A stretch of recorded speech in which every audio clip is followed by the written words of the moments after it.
Show me the money. Oh, you didn't know? Every day I'm hustling. Every day I'm hustling. Every day I'm hustling.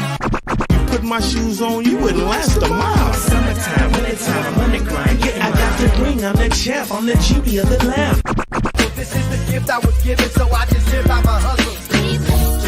I gave me put in my pocket, it don't make sense, but don't make a profit. So I hustle, ladies and homies. Make money, money. All out here for a pill. Really tryna get this money for the real. I want to find a thing to save my life, so I hustle. It ain't over for me, no, it ain't over for me. Here comes the money. Here we go. Money talk. Here comes the money. Show me the money! Okay, let's go smoke that joint. What up? What up? It is Alex, the Fantasy Football Hustler, back at you. And oh, yeah, we got another episode of Elevated Sports Talk, Waiver Wire Edition, Tuesday Waiver Wire Edition. Let's see who's up in here. We got our man Toyota One in the house. What up? What up? Crispy, what up? Jay in the house, he said, Saints #1 O-line production. I mean, Panthers suck. Panthers suck. I would be happy about everything that's going on. You know, I mean, there's no reason not to be. But the Panthers suck, dude. Panthers really, really suck. Yeah. Let's talk about some waiver wires. I got to smoke. I haven't smoked all morning. How about you guys? What are you guys smoking on out there? Let's get it. Let's get it. And I already got my notes and everything. I got 4 quarterbacks that we're going to be talking about. I got 1, 2, 3, 4, 5 running backs we're going to be talking about. I got 1, 2, 3, 4, 4 wide receivers that we're going to be talking about. 3 tight ends and 5 defense and special teams. And then we're going to talk about a whole bunch of IDPs. So let's go. All right. And we got to smoke. Song in the house. What up, my brother? Rusty in the house. What up, homie? What up? And man, in one of the leagues, we had somebody bitching because a manager was inactive. And Crispy, dude. So I got a hold of the guy. He was like at a funeral this weekend. Like his girlfriend's like brother passed away or something. So like I know people are like talking shit and like, dude, like life happened for this guy. So he didn't set his team. Like, man, people are just acting like bitches and shit over there. JPZ, what up, bro? All right. Fire them up. Let's go.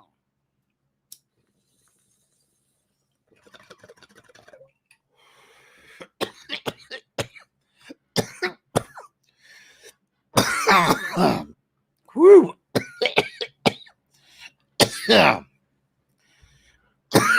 Woo. All right. Kind of grabs you by the boo-boo, don't it? Woo. All right. I want to know, before I start getting into these waivers, I want to know, how'd you guys do in week 1? How did you guys do in week 1?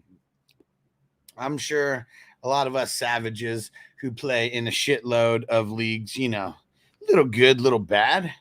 I mean, it always is. It's like, look at here, my first ones. 0-1, 0-1, 0-1, 1-0, 0-1, 1-0, 1-0, 1-0, 1-1, 1-0 dynasty, 1-0, 1-0, 1-0, 1-0. Shit, 0-1 in the team that I won a championship last year. Another 0-1, 1-0.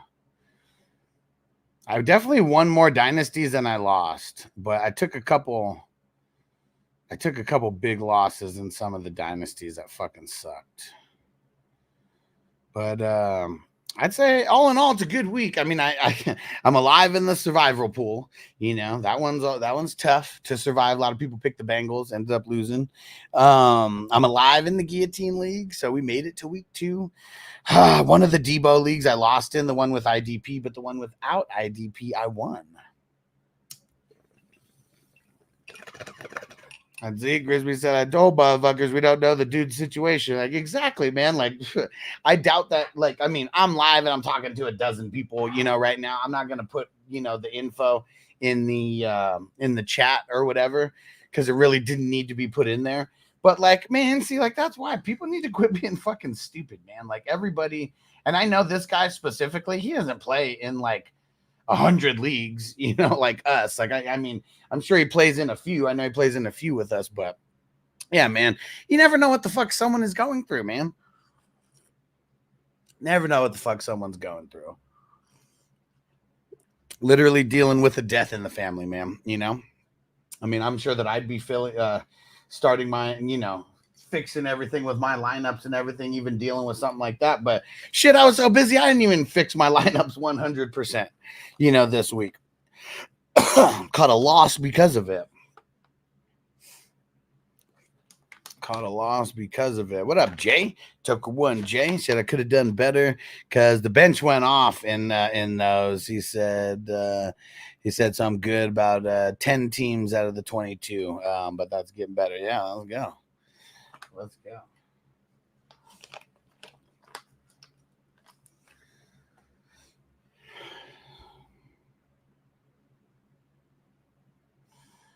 All right.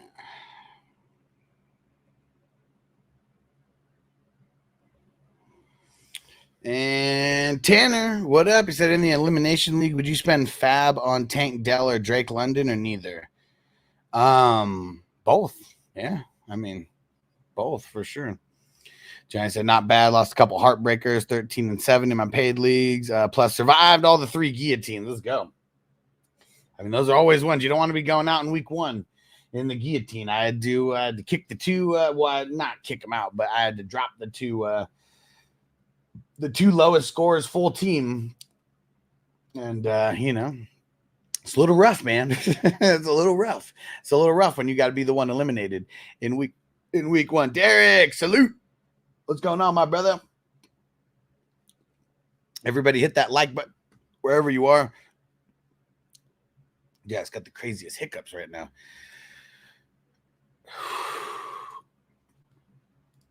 All right.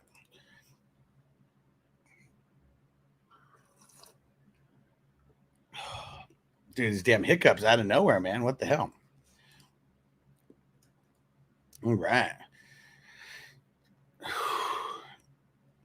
Let's get it. So we go check out. I put all the breakdowns of all the games that I covered in the videos. There's like, I don't know, 10, 12 videos in there. They're all really short. So go check them out when you got a chance. I mean, like they're pretty much all 8 minutes or less. Most of them are like 3, 4, 5 minutes. But go check them out. Give them a like. Give them a thumbs up. Appreciate you. And hey, I just checked. We have 6,769 subscribers as of now. 69, dudes! Super cool. And then don't forget, if you want to leave a super chat, you can do that. And that supports the show. You get your question answered quicker. All that type of stuff. And sounds good, Derek. Have fun at training, my brother. And the Redster was offered Puka and Mostert for Amari and McLaurin, both on my bench. Feels like an overpayment on a hurt Puka, but I get depth to stash him.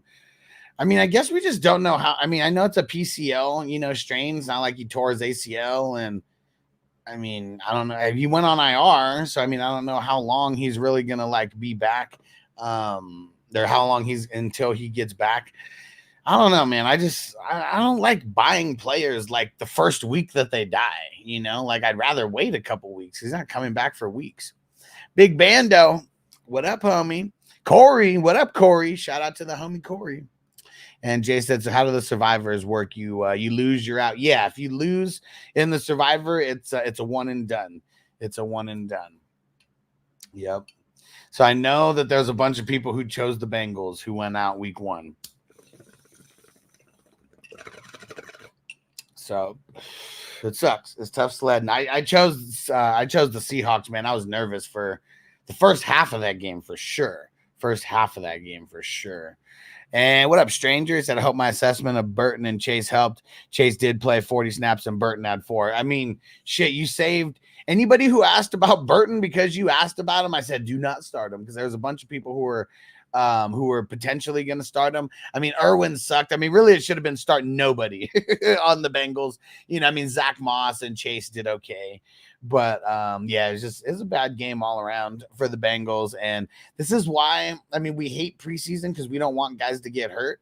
But fuck, man, people are getting hurt in week 1 because they didn't play in the preseason. And people are looking like shit in week 1. And it wasn't just the Bengals. I mean, there's a bunch of teams that look like shit. And the Redster said at least 4 or 5 weeks. I mean, that's what I'm saying, man. It's like, that's a big chunk of the season. And like, he's just going to be sitting on your bench or in your IR for those weeks. Like, I'd rather just wait.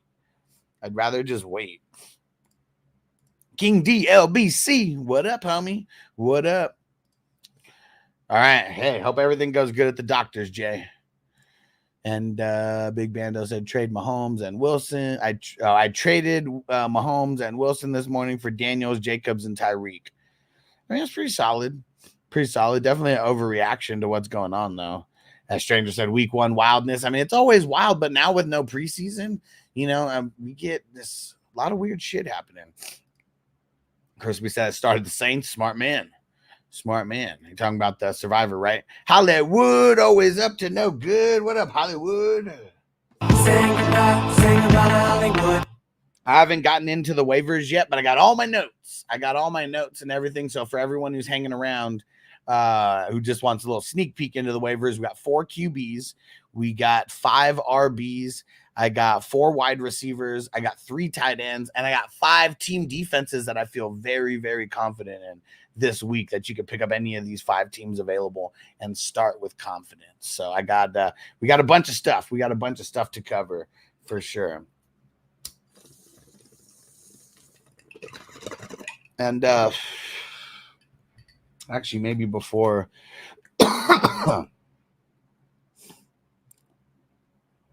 we get into the waivers, let me see if there's any news that needs to be talked about. Tuesday is always a very blah day for news because teams don't really have to disclose anything until Wednesday, you know, specifically. So sometimes we hear little, you know, tidbits, but usually nothing much. And actually, no, there's been no news today, actually. Just Dan Campbell said on the expectation of DJ Reader to play this week. And he said, oh, yeah, he told. Dan Campbell, what a soundbite. Corey said, should I prioritize Lazard or Parkinson this week? I do own Ferguson. So, I mean, if you need the tight end bad, you go Parkinson first. I'm assuming Likely's not available. If Likely is available, you know, throw a waiver claim in on Likely and on Parkinson, put them back to back and use the exact same player to drop. So if you don't get one, you get the other. That's really the way to go. And what up, Charter? What up, bro? And hey, Charter, you're one of my dope 420 crew members here. Let me sending you a text, Charter, just in case. All my top dog VIPs, I'm just sending you all the waiver info that I have right now.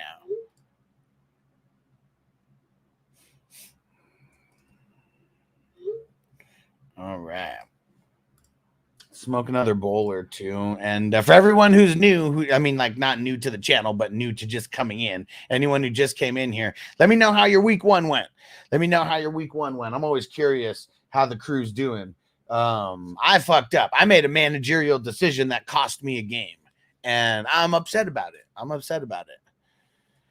some bullshit, man. It's some bullshit. And I outcoached myself. I would have been the highest scoring team in the league, but because I made a managerial mistake, I was the second highest scoring team in the league, and I played the first highest scoring team in the league. So that's what happens when you make managerial mistakes. Like, you can't fuck up because there's no luck involved.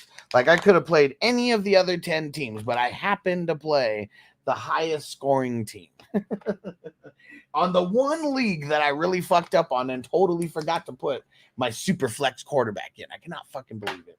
Left an extra 30-something points on the bench.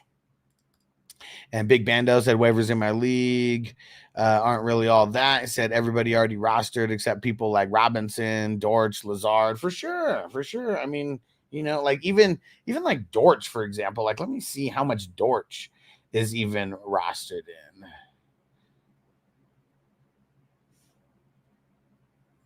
%. So actually, I guess I got to add him. Thanks for that. I totally forgot about Dortch. He didn't have the most amazing game, but he needs to be mentioned.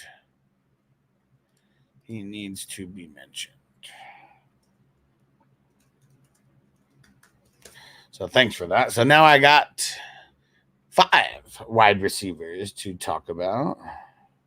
Let's see.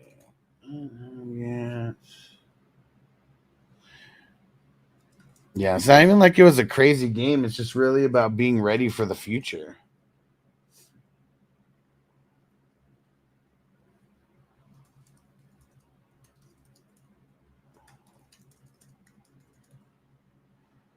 Let's see. Who do they play in week 2 and week 3? Rams in Detroit. Both at home now.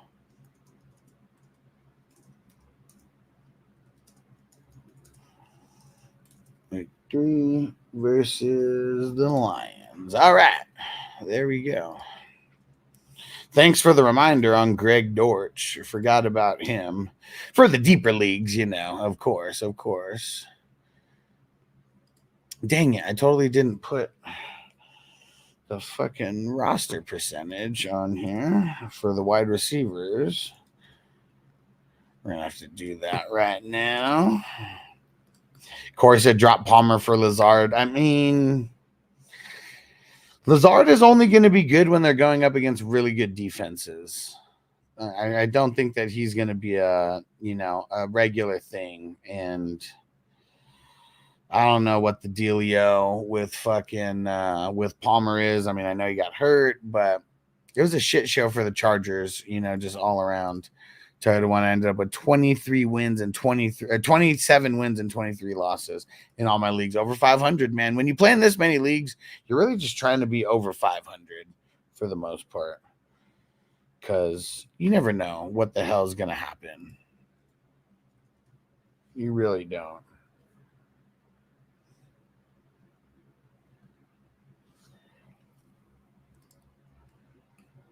All right, let me see. Almost got it. Thought I finished all my research. I guess not. Dang, I didn't even put the fucking percentages on the running backs. Hold on, guys. Let me do this real quick right now before I forget. So it's just already ready. Man, I thought I did my due diligence. Because I picked some dart throws. And Big Band said, goddamn, you got 50 leagues. I mean, hey, we're savages around here. We are savages around here. Because I'm rocking around the same. And I'm not even counting best ball in there. I don't know if you were Toyota one. So high on Aaron Jones right now, in my opinion. I mean, the thing is when Aaron Jones isn't hurt, he's not bad. It's when he's hurt that he's bad. I mean, we're only a couple years removed from him having 19 or 18 touchdowns in a season and winning a shitload of people fantasy championships.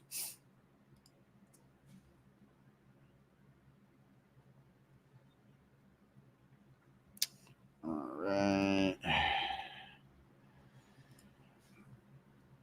Almost, guys. Almost got it here.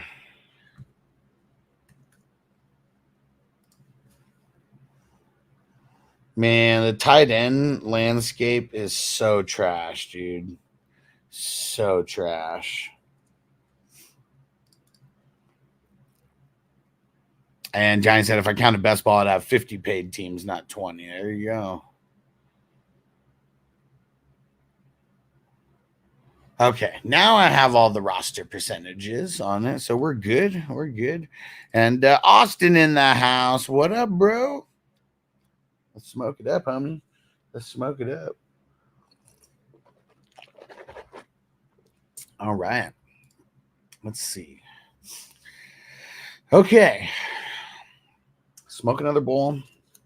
Almost got everything ready here. Almost got everything ready here, and then we'll get down to biz.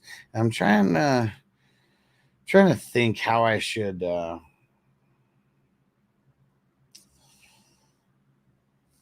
trying to think how I should do this. Like for the, what do you guys think? Like for the waivers, okay? Especially about the producers of the show. I know we got some producers of the show in the chat right now. And Bob, if I didn't shout you out, what up, Bob? Shout out to Bo Nix's dad. So I need to know what would you guys rather see for this like waiver wire video when I do these segments? Like, do you want me to pull up? Like I can have it to where, you know, I can have it on the side, you know, like this. For IDP, I'm gonna do that for sure.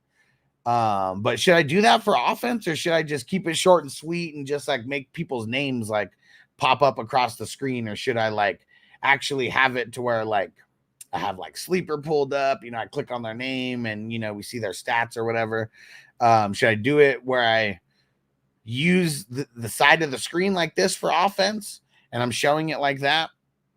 And, or should I just talk about it and then just have names pop up on the screen for offense? Defense, I know I'm going to do it that way, but, and I said, I feel like short and sweet is fine. All right. Sounds good, Austin. Because I'm turning all these into other videos. Like for the people who don't watch the live streams, I'm going to like cut these down, you know, and like load them all up. So that's what I'm wondering what people think. Let me hear it, guys. What do you think? Should I have like Yahoo up or like sleeper up where I'm like showing stats and things like that? Or am I good reading off the stats, you know, and then just having a player's name? This is for the uploaded. You know, when I add a little editing, you know, on it. Johnny said, I like the visual aids. Okay. Maybe do short and sweet, but timestamp each player you talk about. Okay. King D said, just the name is fine. For offense, I feel like I don't have to do much. It's the IDP. I'm probably going to like have them. He said, pop up and reading them. Okay. Bob said, I got Puka in my IR spot, right? Meow. And some wide receivers on the bench are pretty much all losers. Should I pick up the Rams wide receivers like Tyler Johnson? Or should I target another wide receiver? So every waiver wire is different. So I'm only going to talk about I'm only going to be talking about like guys who are rostered in 50% or less of leagues. I mean, maybe there's a random person that's like, I'm pretty sure one person, I can't remember who it is like 53% rostered, but I still threw him in because that's only a couple percentage points. But it really depends on who's in your league. So that's just one thing to remember. Like if there's people who are, I don't know, like if you play on Yahoo, for example, and you see someone's 70% rostered, but they're like a free agent in your league, let me know if you should pick that person up, because sometimes you probably will pick up a wide receiver better than that. But wide receiver is a shit show right now for the waiver wires. Nothing like last year when it was Puka, where we had an actual, like, real awesome flavor of the week. Like the flavors of the week this week, I mean, they're okay, but the wide receiver might be the worst flavor of the week out of all the positions. Out of all the positions, wide receiver might be the worst waivers like options this week, because it is only guys like that. Tyler Johnson, fucking Demarcus Robinson, Alec Pierce, you know, like all these fucking dart throws. Like even Lazard, like we talked about him, but like they're not going to be going up against fucking one of the best defenses in the league every single week. And like there's going to be a whole bunch of weeks where Lazard doesn't get much, and it's Garrett Wilson who's eating. What up, Mike? He says, salute to everyone. What's good with Bogey? Yeah, you won't see Bogey around here. He excused himself from the show. He couldn't handle my takes anymore. There was just like so many shows where he's just like yelling at me, telling I'm wrong about something that we're talking about that's going to happen 5 months from now. And yeah, so he's doing his own thing there. It's funny, but if you guys ever want to get involved with their show, all you have to do is be like a normal person in the chat and you'll get invited onto their show. Because that's like a thing for them. Like right now, pretty much anybody who's a fan of this show who like, you know, is in the chat normally, you might get invited onto their show to be like a permanent panelist. You know, you won't get paid anything, but I feel like they think it's a win. Getting people who claim that they're, you know, they're my friends or whatever, like over there. Remember when, I don't know if you heard it, but Tino, he was getting super petty. And it was hilarious. It was hilarious. So, all right, we're going to get into this, and I probably am going to have, like visual aids. I mean, I don't know. See, I guess what sucks is like there's some people out there who like, man, this guy's just like reading a screen when I have it up there. Like I don't know anything. And so that's one of the things that kind of sucks. That gets a little bit annoying. That for sure is one of the things that gets a little bit annoying. And, but you know, I guess fuck those guys, right? Because the visual aids for the people who want it. I mean, that's really all I should care about anyways. And what up, Zoo Crew? He said, use Sleeper with the stats. Yeah, for sure. Yeah, I have, I'm going to have, yeah. And actually, I think I'm going to have Sleeper up for everything. The one thing that sucks, here's my one gripe with Sleeper with IDP when I'm talking about shit. Two. I got 2 gripes with Sleeper. Number one. The roster percentages suck because there's so many dynasty leagues and all that. And like the roster percentages are horrible for Sleeper. Number 2, they don't have solo tackles listed. And that annoys the hell out of me. It really does. Like, that's why I use Yahoo a lot. Those are my 2 big gripes with Sleeper. The 2 big gripes. It's annoying because I want to just use Sleeper for everything. And I feel like it sucks when I'm like, they had this many total tackles, but I can't shout out the solo without looking at Yahoo. And I can't shout out the percentages without looking at Yahoo. So that's another thing that sucks. So I'm going to be pulling up Yahoo for the, Yahoo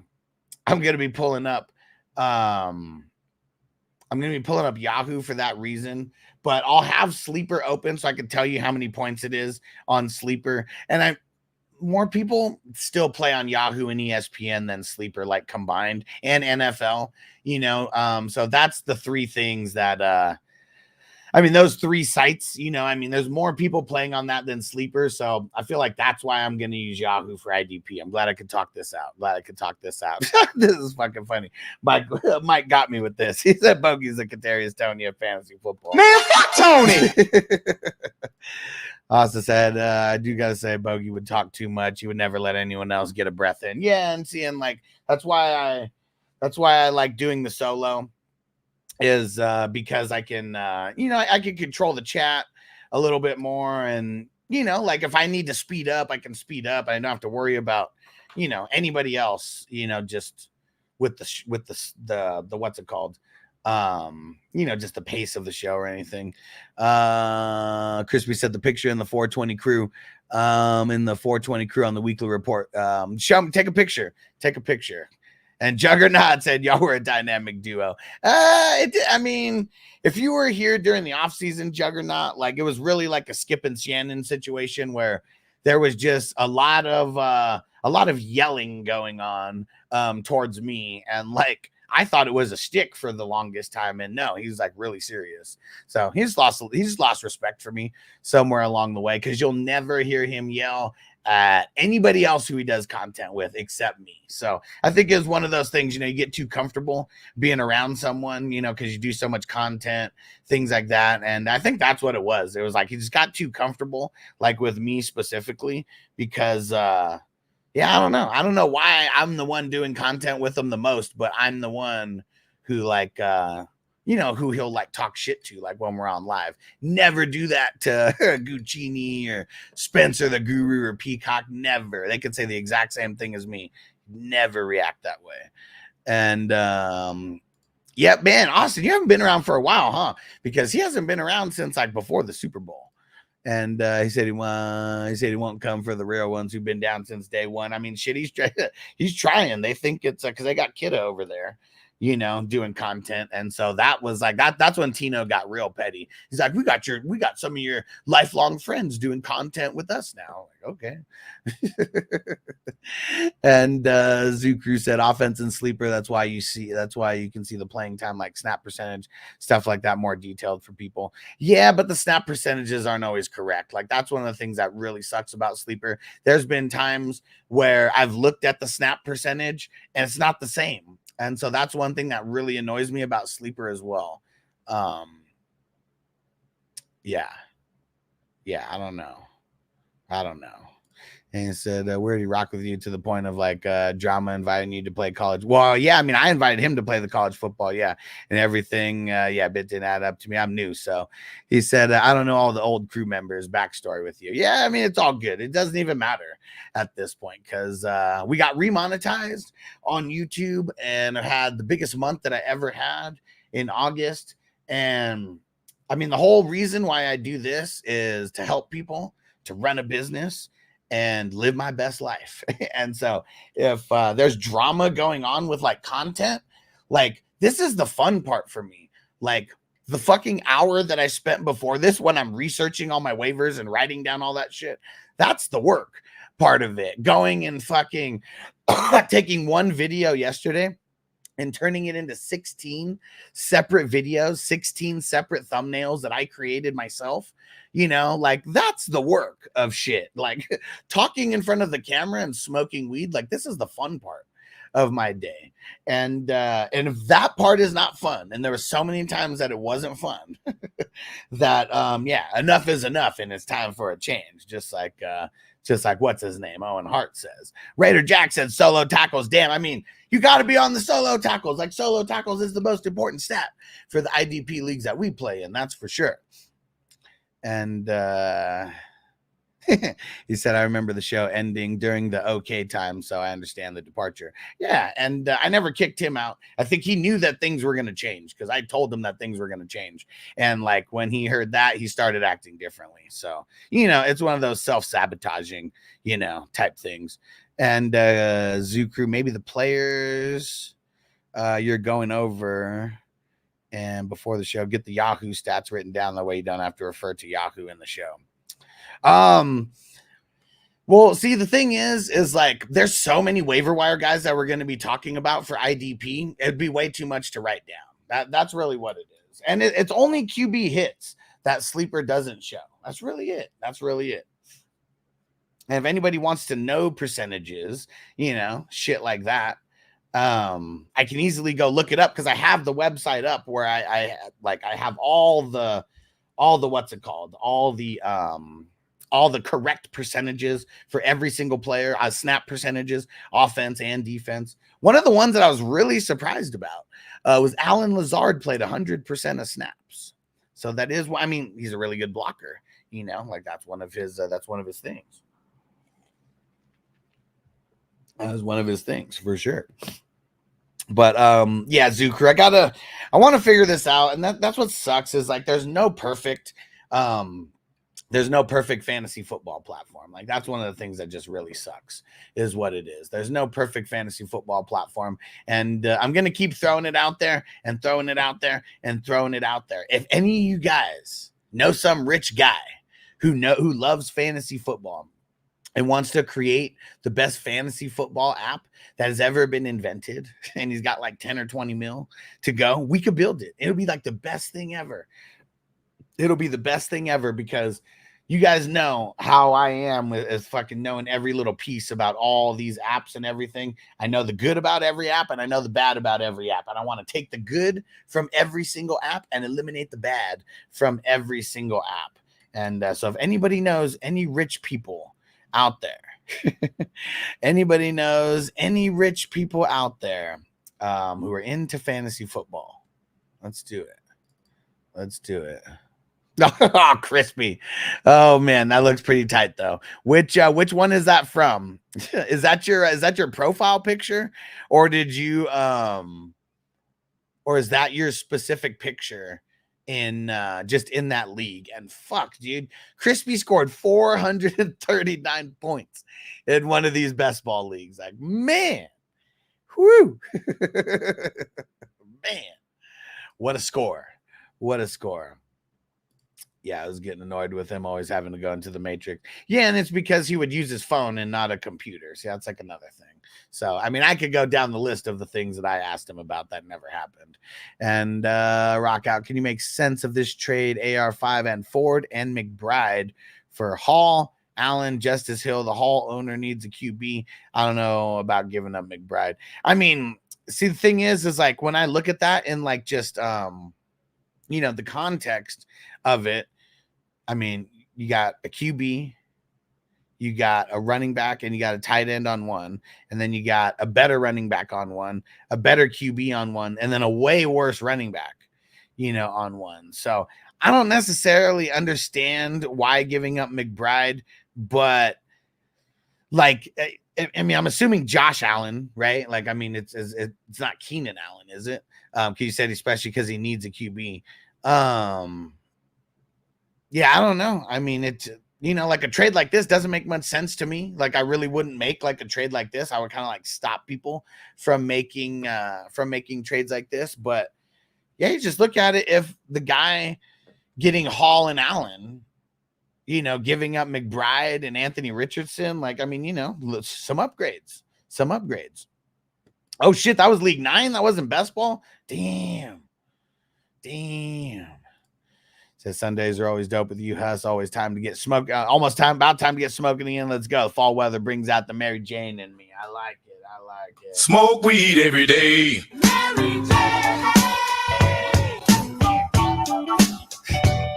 They said I thought maybe Bogey left the show because the 49ers choked in the Super Bowl and didn't want to hear it. I mean, it's a little different when someone's not stroking the 49ers off, because that's where all of the drama happened because of my takes on his 49ers. That's really where it all happened. Way too emotional talking about his 49ers. Toyota 1 said best ball. Check 97. What happened over there? And Gabriel said, what's up, man? People declining trades in the Debo League, shaking my head. Just put it in the chat. And remember, if you lose, this is what happens. This is the league in there. Just put it in the chat. I'll get over there. Don't worry. And if people are still refusing to do it, I can make the move, to like take one person, take the people off and put it on the other. But yeah, people should already know what they signed up for. I won in one of them and I lost in one of them. Man, I was so close. I played a really good team though in the IDP one. All right, let's see. All right, Toyota 1.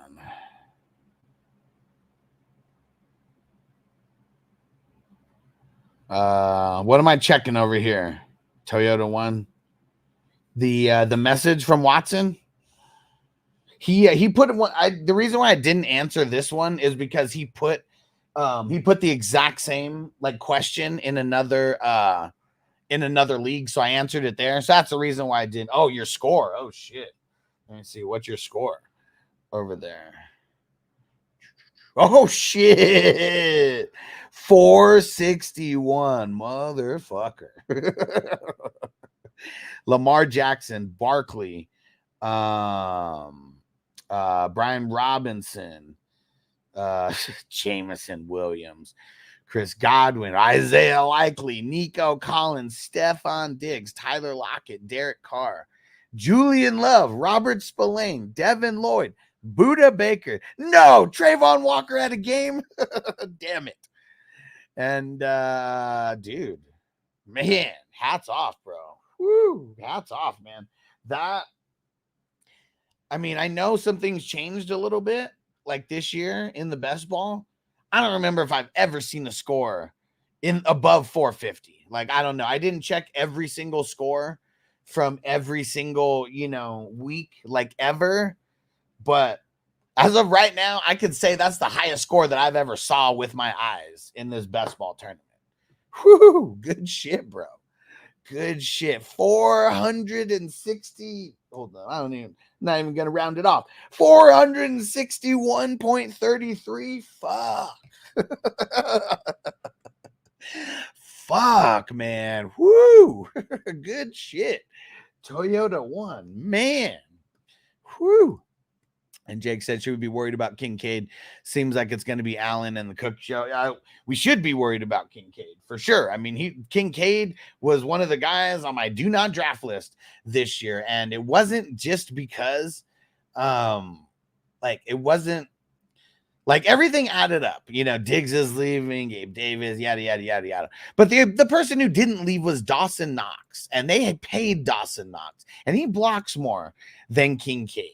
So that's the reason why I was never really a fan of like trying to get Kincaid as the 5th or 6th tight end, like off the board, because that's what you pretty much had to get him as.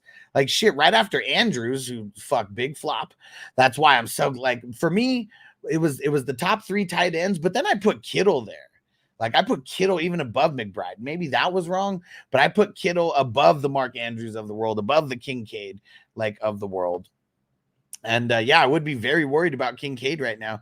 There's nobody that unless you go get Likely, there's nobody that you could go get who's going to give you a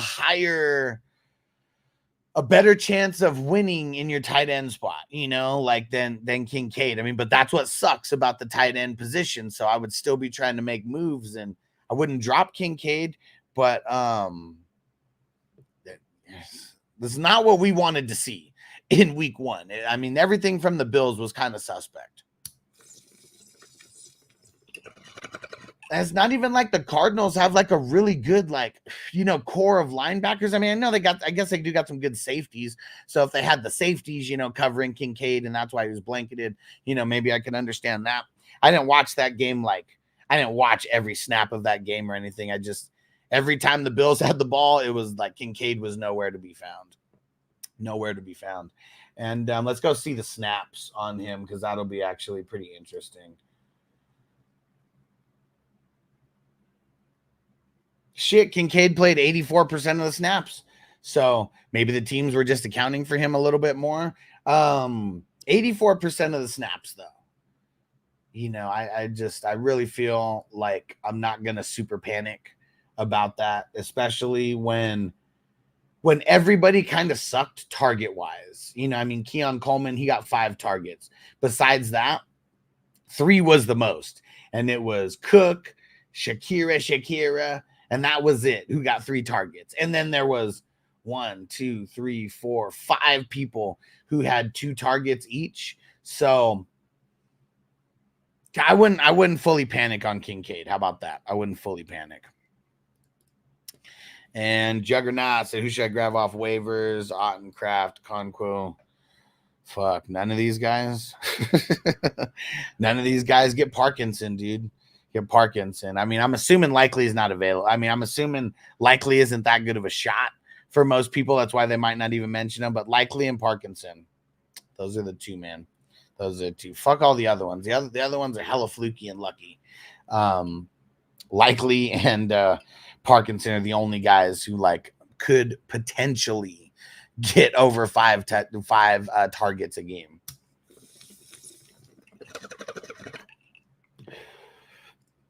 Johnny said, glad you talked me into the 3 QB and the Superflex IDP redrafts. Hell yeah, man. I'm playing in less redrafts than I was in the past. But redraft is still my favorite format. I really do like what's it called? Dynasty. It's fucking awesome. Fucking love Dynasty. But it is just there's just something about redraft. There's just something about redraft that I really like. And it's really because of everyone starting on an even playing field. That's what it is. And I know during the draft, someone's going to have the number 1 pick and someone's going to have the number 12 pick. But it's everybody's on the same wavelength, and everyone's trying to go for it now. Like in Dynasty, you may have, a good percentage of the league where they're like, I could try really hard, but I kind of want to be good for next year. Like this year, we're kind of throwing in the towel. So I'm not saying people throwing, games or anything like that, but just the mentality. Like in redraft, until you're like 0-4, 0-5, 0-6, like a lot of people don't mentally quit. I mean, I know some do.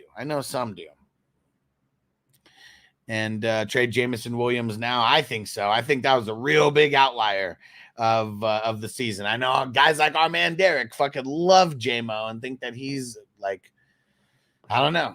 They think that he's the man, but he's gonna get hurt because he always does. He's glass, dude. He always gets hurt. He even got hurt in that game. He just came back in. I would sell high. I mean, he's not even a waiver wire guy because he's owned in too many leagues. I would definitely sell high if I could. Trade JMO for someone who is trade JMO for someone who underperformed in week 1. Do something like that because he for sure overperformed, in week 1. Hey, what up, Chase? He said, I agree. Even if he doesn't get hurt, he's too dependent on the big play. Yeah, and I mean, he had a couple big plays. I mean, 2 big plays, I think, out of his, 4 catches or whatever. And it's just, I don't want to bank on that. Like, I do not want to bank on that, like, at all. That's really what it comes down to more than anything is I do not want to bank on the big play guy when you got Laporta and Amon-Ra, like over there. You got Laporta and Amon-Ra, like over there. And it's an outlier, man. I don't think that it's going to be a normal thing. That's what this comes down to.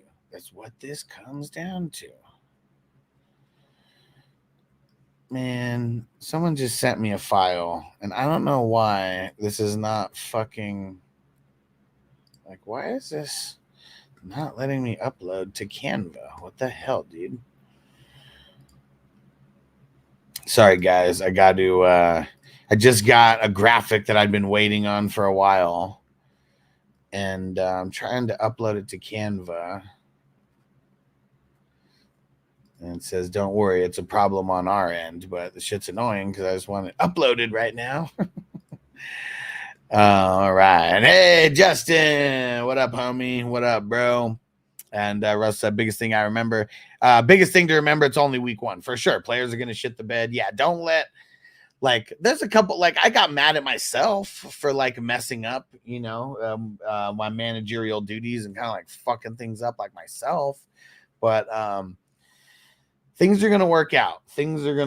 They always do. And I've started leagues 0-3, 0-4 and made it to the championship, So it's really just about working the waiver wires because some people did good in week 1, but a lot of people did bad. So a lot of people are probably feeling the same way that you are, there's some people who maybe they squeaked out a win that they didn't really deserve, and so they're just happy. Justin said 1-1 first week. Both best ball leagues said, damn, I didn't know it was a 2 QB league. He said pretty much a super flex of QB. Yes, for the most part. Did you not draft 2 QBs at all? Jake said Jameson Williams for Josh Jacobs.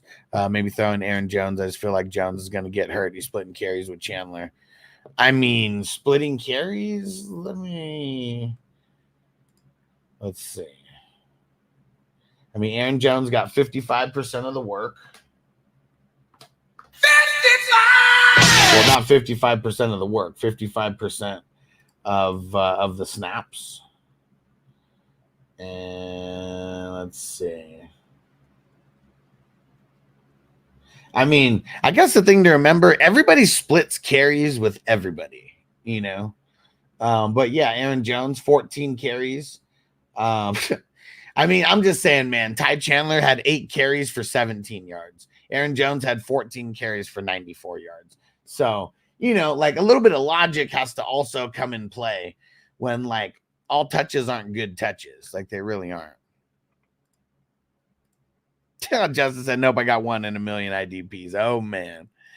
I tried the ones that need a few games to sort things out, but no worries yet. Yeah, exactly. Like September really works a lot of stuff out for us. September is the month where we figure out a lot, but it's also when there's a big time waiver wire guy, and we're going to go into that in a second. After I finish this bowl, we're jumping in. If there is a big waiver wire guy in September, that's the time to go hard. That's the time to spend a big percentage of your budget because a lot of people have the budget at that time. We're talking about fab. Johnny Aaron Jones always split carries. Thunder Thighs got 40% of the work in Green Bay. Yeah.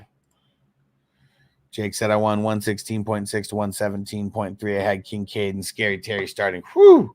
Just squeaked it out, bro. Russ said I shouldn't have won. I went into Monday needing 25 points and got 26 from my kicker. Good shit, dude. Definitely shouldn't have won, but we'll take it, right? We'll take it. And, there may be another game that you lose like hella close that you probably shouldn't lose, but some bullshit happens. And then this one, it like makes up for it. Like already, you're already on the right side, of things.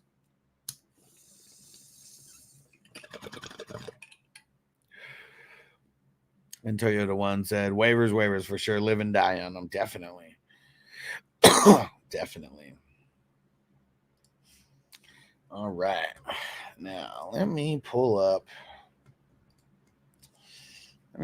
Sleeper over here.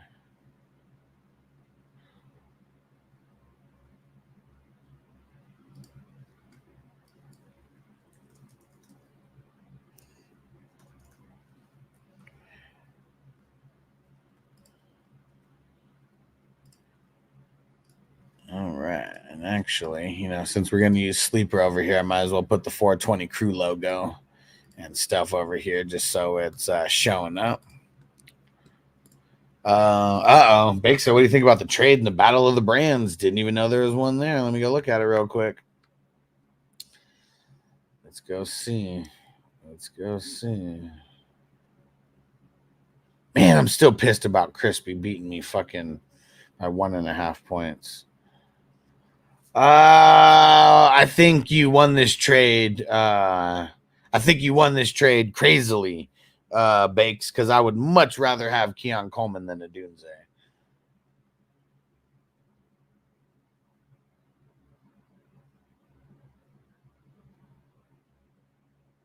There we go. What the hell? Someone created a channel on here. Guess I got to figure out how to make a channel also on Sleeper. I don't know. Just another thing to have to worry about, though. And how do you feel about Harbaugh saying Henry won't ever get fed the ball this season? I don't believe it. I think it's coach speak. I think they were going up against one of the tougher run defenses in the league and one of the better defensive tackles like in the league. So I think it's bullshit. But no matter what, they want Henry for the playoffs. They could make it to the playoffs without Henry. They've done that before. So that is one of the things that kind of sucks, like, as well. And Jake said, Jamar Chase better not play with my emotions next week. He better not. He better not. He said he was willing to play the season without a deal, without a new deal. All right. Let's see here.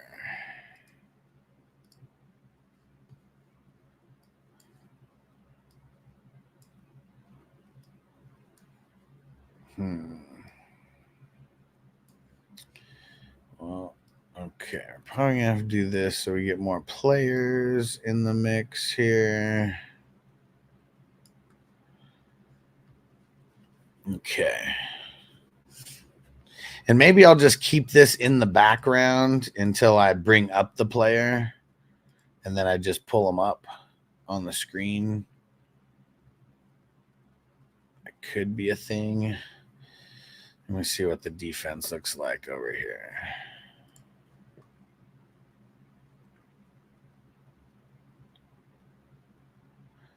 Man, I wonder what the difference is between the sleeper. Let's see. Chicago 24, Chicago 25, Minnesota 22. I guess it is pretty. I mean, it's very similar. Not sure what the difference is. Looks like it's like 1 point higher on sleeper. What up, Matt? What up, bro? Better pick up to fill in for love. Tua, T-Law, or Baker. Hold on. Because T-Law and Tua were not even on my, not even on my waiver wire. What's it called? T-Law versus the Browns and Tua. Tua's got the Bills on Thursday night.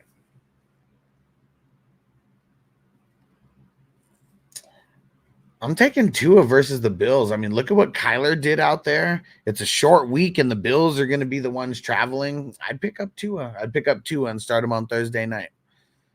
There we go. Okay. Oh.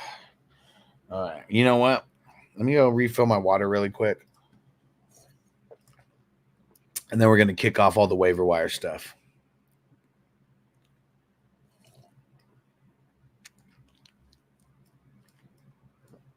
Oh, we already got news about that? Looks like Fields starting week 2 as well versus the Broncos. Oh. Did news just come in right now about it? Let's see. Oh, Tomlin says, as I sit here today, we're preparing as Justin Fields as our QB. Man, that's ugly. That's ugly. I'll throw that out. Yeah, just a sleeper blurb. Yeah, I saw it right now. I mean, what did Fields even do this past week? It was so trash. So trash. 156. I mean, really, it's the 14 for 57 for all those people who still play in the 4-point passing leagues. I'm going to talk about Fields. I'm going to say you shouldn't even pick him up. That's what I'm going to do. All right.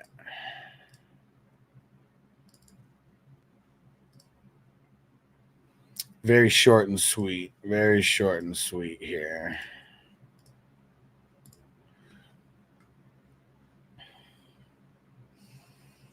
All right. Let me close some of these things in the background. I got so many things open right now. Let's close them all out.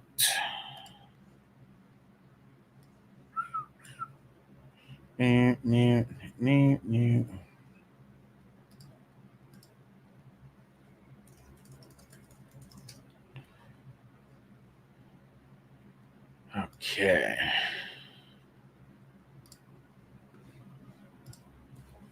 All right. Here we go. Let me get my notes up. Get my notes up here. Okay. All right. Here we go. Damn it. I do gotta. Actually, let me see. If I put it in here, I don't have to. I can just look back here later. All right, hold on 1 second, because now I'm going to get one more thing open here so I can keep putting timestamps in here.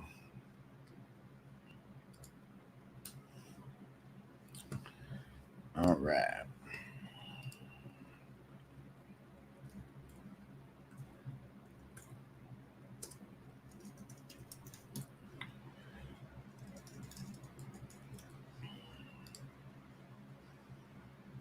Okay.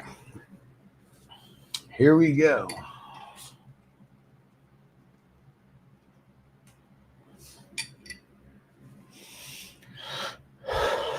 Here we go. All right. Let's jump into the QB waiver wire ads for the week. And I'm going to start each position that I do with the flavor of the week. And you already know the flavor of this week is going to be Baker Mayfield. Now, on Sleeper here, he's rostered in 19% of leagues. A lot of dynasty numbers, but on Yahoo and other platforms, it's more around the 35% range. He's the flavor of the week for me. I mean, when you go 289 yards through the air and 4 touchdowns, people are going to like you. People are going to like you. And they got the Lions in week 2. Maybe not the best matchup, but I still like him to throw a lot. And then they got the Broncos in week 3, not necessarily the best matchup, but I think he's going to be throwing it either way. And Chris Godwin looked amazing out of the slot. And Mike Evans, I mean, doing Mike Evans things with his 2 touchdowns over there. So yeah, Baker Mayfield, you could do a lot worse. 35% rostered. I think you can pick him up and start him. There's a lot of QBs that got drafted who Baker could start over right now. And even if you're just picking him up to add him on your bench, go ahead and do that. Go ahead and do that. Swoop him up. Pick him up. There we go. There's Baker. Number 1 pickup, the flavor of the week for sure at the QB position.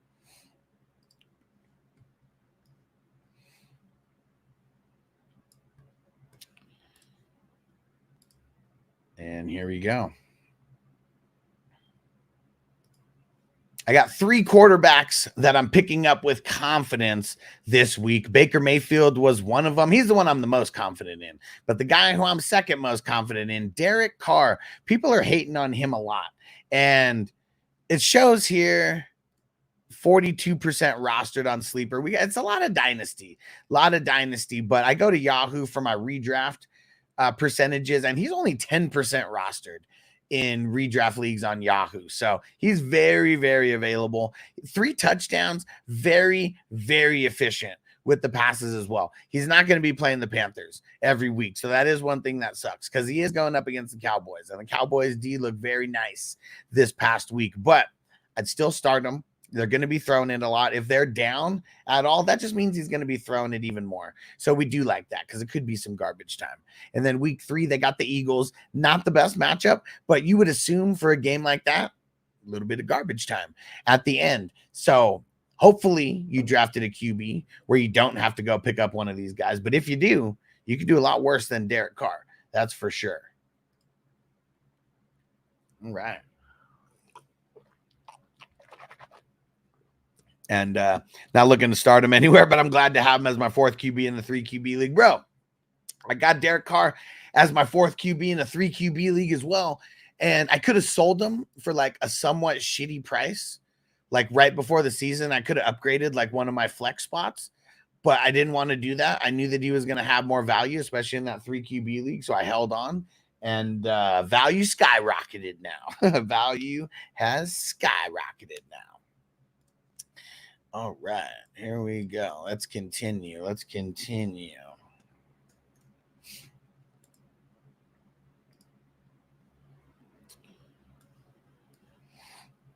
There we go.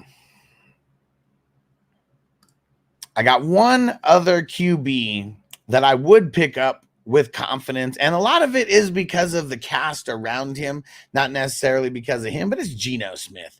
Oh yeah, and I mean 171 yards in the opening, not the best versus the Broncos. And there was a big portion of the game where they were kind of just playing very conservative, and they didn't even really have to throw it. They were playing with the lead, and so that's that was one of those things. I mean, Ken Walker got a lot of work, like in the end until he got hurt. But he did get a passing TD and a rushing TD. And so if that's going to be a thing where he could potentially mix in a rushing TD, we love it even more. Got the Patriots in week 2, and then you got the Dolphins in week 3. Patriots might not be the best matchup. I mean, that is for sure. Might not be the best matchup for him. But Dolphins, I mean, should be decent. Should be throwing it a lot as well. And so you could do a lot worse than Geno. Shows here in Sleeper, 68% roster. That's because a lot of dynasties. In redraft leagues on Yahoo, it's around the 32% range. So very, very available in redraft leagues and, leagues that are not dynasty leagues on Sleeper. So yeah, Geno Smith, you could do a lot worse picking up this week. How about this? You can do a lot worse than Geno Smith. So add him this week if you need to. That sounded better. Dimitri, do we start Sharbs? We got to wait. I haven't got to the running backs yet. We got to wait though, because we got to know the news on the abdomen. That's what we got to find that out. And Sinus Rinch, you still over there? I didn't even see this. Came up a couple minutes ago. Put a comment in, so I know you're still here. Said Aaron Jones and Kyron Williams did good finally. What do you think about Rachaad White now? Kind of what I thought about him before. Like he's kind of like a mid-level 2 like type of guy. And we'll like him in certain matchups, but we won't like him in all matchups. He's going to be getting a lot of pass work though. So that is one of the things, or a lot of receiving work. He's going to be getting a lot of receiving work. So that is one thing that I like about him, that probably will keep his floor high no matter what. Probably will keep his floor high no matter what. Hey, Rush Lord, what up, bro? And hey, how about that streaming service, bro? Did you get everything hooked up? You make your way around, do a little tour, see everything that's available outside of football, since you'd be using it in week 2 for football. Okay, I got one more QB over here, and then we'll smoke a bowl, and then we'll transition to the RBs.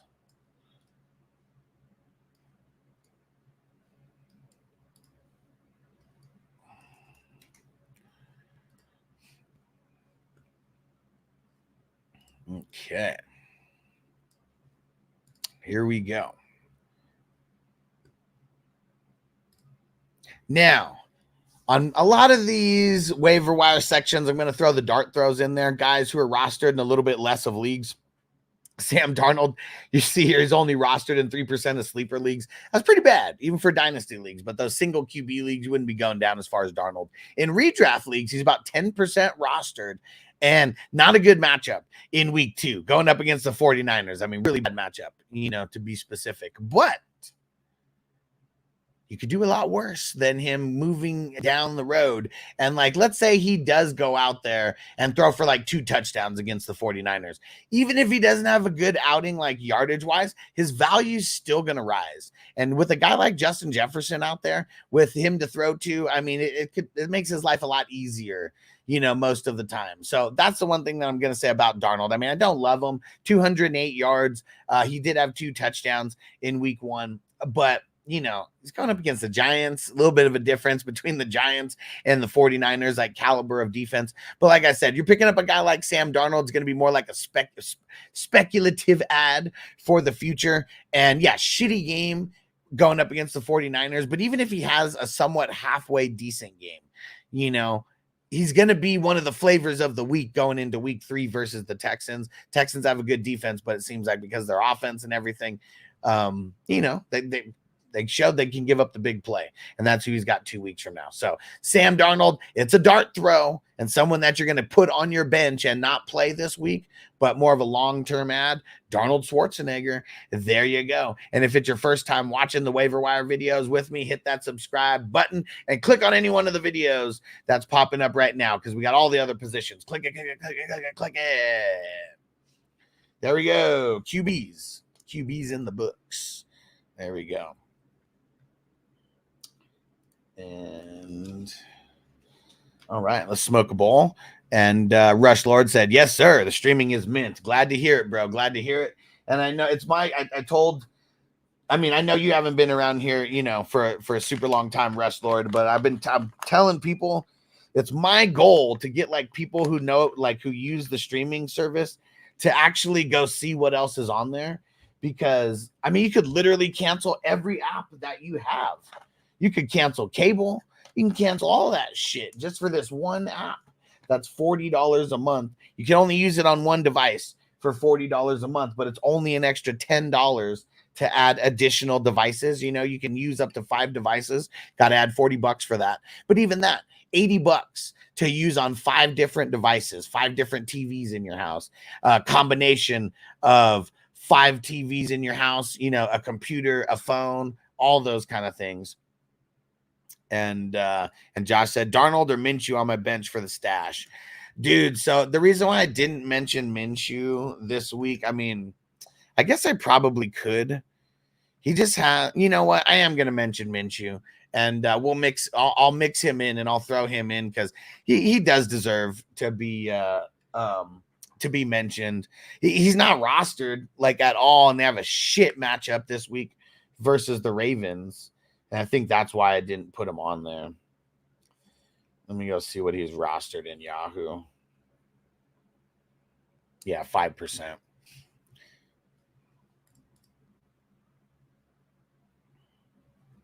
Here we go. Let me do this real quick.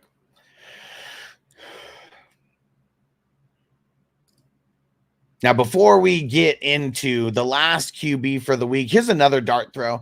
Gardner Minshew going up against the Chargers. I mean, it wasn't the best game by anybody's standards, but he did have over 250 yards. He's got the Ravens this week, so it's a horrible matchup. But this is another add-in stash, type of guy. He lost a fumble. Those are the things that we're going to have to deal with Gardner Minshew, turnovers. But, we should be getting some of these big plays in as well. And he has Baltimore this week, but he has Carolina the week after. And freaking Carolina made Derek Carr look like Joe Montana or something. So, yeah, Gardner Minshew, even if you're adding him and stashing him for week 3 because your QB in week 3 doesn't have a good matchup, you could do a lot worse than Gardner Minshew. But we're not playing him in week 2 versus the Ravens. He's only 5% rostered in Yahoo redraft leagues. I'm sure it's very similar on ESPN and NFL. And you look here, he's only rostered in 3% of leagues on Sleeper.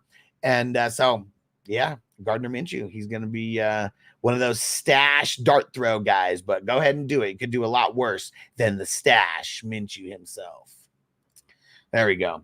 And thanks, Toyota One. Yeah, I should have put Gardner Minshew in there. It adds another minute of content, and Gardner Minshew, he's already on radars, on our type of radar, but only 5% rostered in these single QB leagues, man. Like, that's just, it's insane.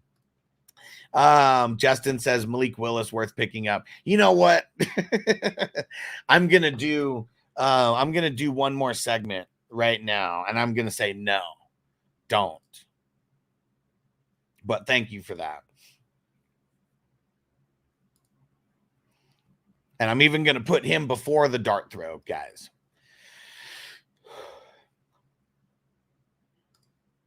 All right, so I got 2 dart throw guys that are coming up. But here's someone that I got to mention because I feel like a lot of people are going to think Malik Willis is going to be the flavor of the week. He is so bad at the quarterback position. I don't care if you have Justin Love. I don't care if you have Jordan Love. Go get somebody else because Malik Willis ain't him. He was good in college. He's been bad ever since he came to the NFL. Do you remember that he was so bad that the Titans picked up Josh Dobbs off of another team's practice squad? Pretty sure it was the Browns practice squad to come play on a Thursday night on short rest above Malik Willis because he was so bad.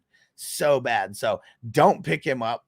If you think that he's going to be good, pick him up as trade bait. Pick him up and trade him to the Jordan Love manager if that's not you, and try to get a wide receiver or a running back. Try to do that. That would be the move for for Malik Willis, not to pick him up and actually play him. I know he's going up against the Colts, and that's not like a really bad matchup. Don't start him. Don't pick him up and start him. Pick him up and trade him. That's all you should do with them. And nobody's probably going to trade you for him. So unless you're in a super flex league. So do what you can. If you're in a dynasty, pick him up. Try to trade him right away. That's the only value that he's going to have for us. There we go. See, that's why I like you. That's why I like doing these videos live. Because, see, just like that. Like, if I would have done this when you guys weren't in here, I wouldn't have done Gardner Minshew, but literally since you asked about him, Toyota One, like it made me have to put him on there. And then same thing with you, Justin. Like I wasn't even going to talk about Malik Willis because I don't think people should pick him up, but it's good for me to talk about him there. If you're going to pick him up and trade him to the Jordan Love manager. That's the only thing you should do with them. So thank you guys for being in here and helping the show. And he said, just stash because my home league has like 2-3 QBs. That's, some of the home leagues, even in single QB leagues, like, people like hoarding the QBs so there's none on waivers. And I feel that. Like, I don't think anyone should be able to go to the waivers and pick up a dope ass quarterback. Like, I don't think anybody should be able to go to the waivers and pick up Baker Mayfield. Like, that's crazy that he's available in leagues.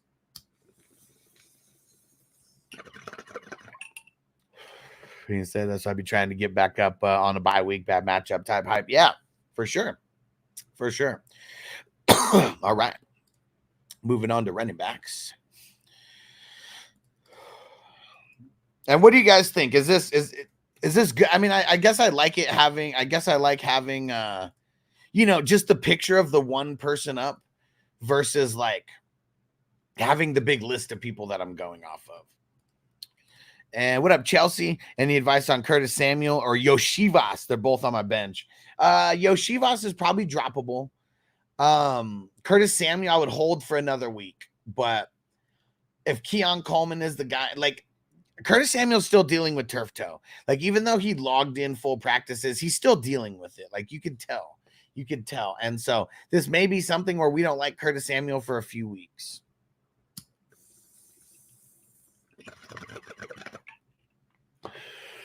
He said, what did he say? He said, definitely, we saw it last night. Wilson got tons of volume. Would expect the same thing for Justin Jefferson. Yeah, definitely. And said, or 2 on my waivers. So who was it? Who was it? What was the question? I know you were talking about picking up 2 off your waivers. Was it who you were going to drop? And said, I like the concept, 1 player on the screen. Okay, perfect. And then it makes it a little easier because it makes it easier for me to edit because then every time that I'm talking is this screen. So it makes it real easy for me to go from one segment to one segment, like super easy. Yeah, because that's really what I'm trying to do like this year. I got to figure out ways to make things more efficient. I know I do a lot of smoking and talking like with you guys, but I got to figure out ways to make, you know, certain segments easier for me to edit because like editing can't take up like half of my day. And I do a lot of editing because all these videos, I mean, shit, we're doing QBs, wide receivers, running backs, tight ends, defensive players. So it's going to be like 3 segments, you know, kind of in one. And then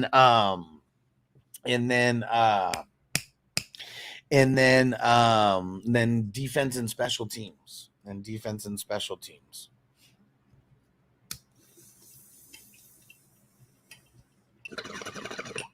Oh, and you know what? For the running backs, think it'll be good. Make sure I know the snap percentages and stuff.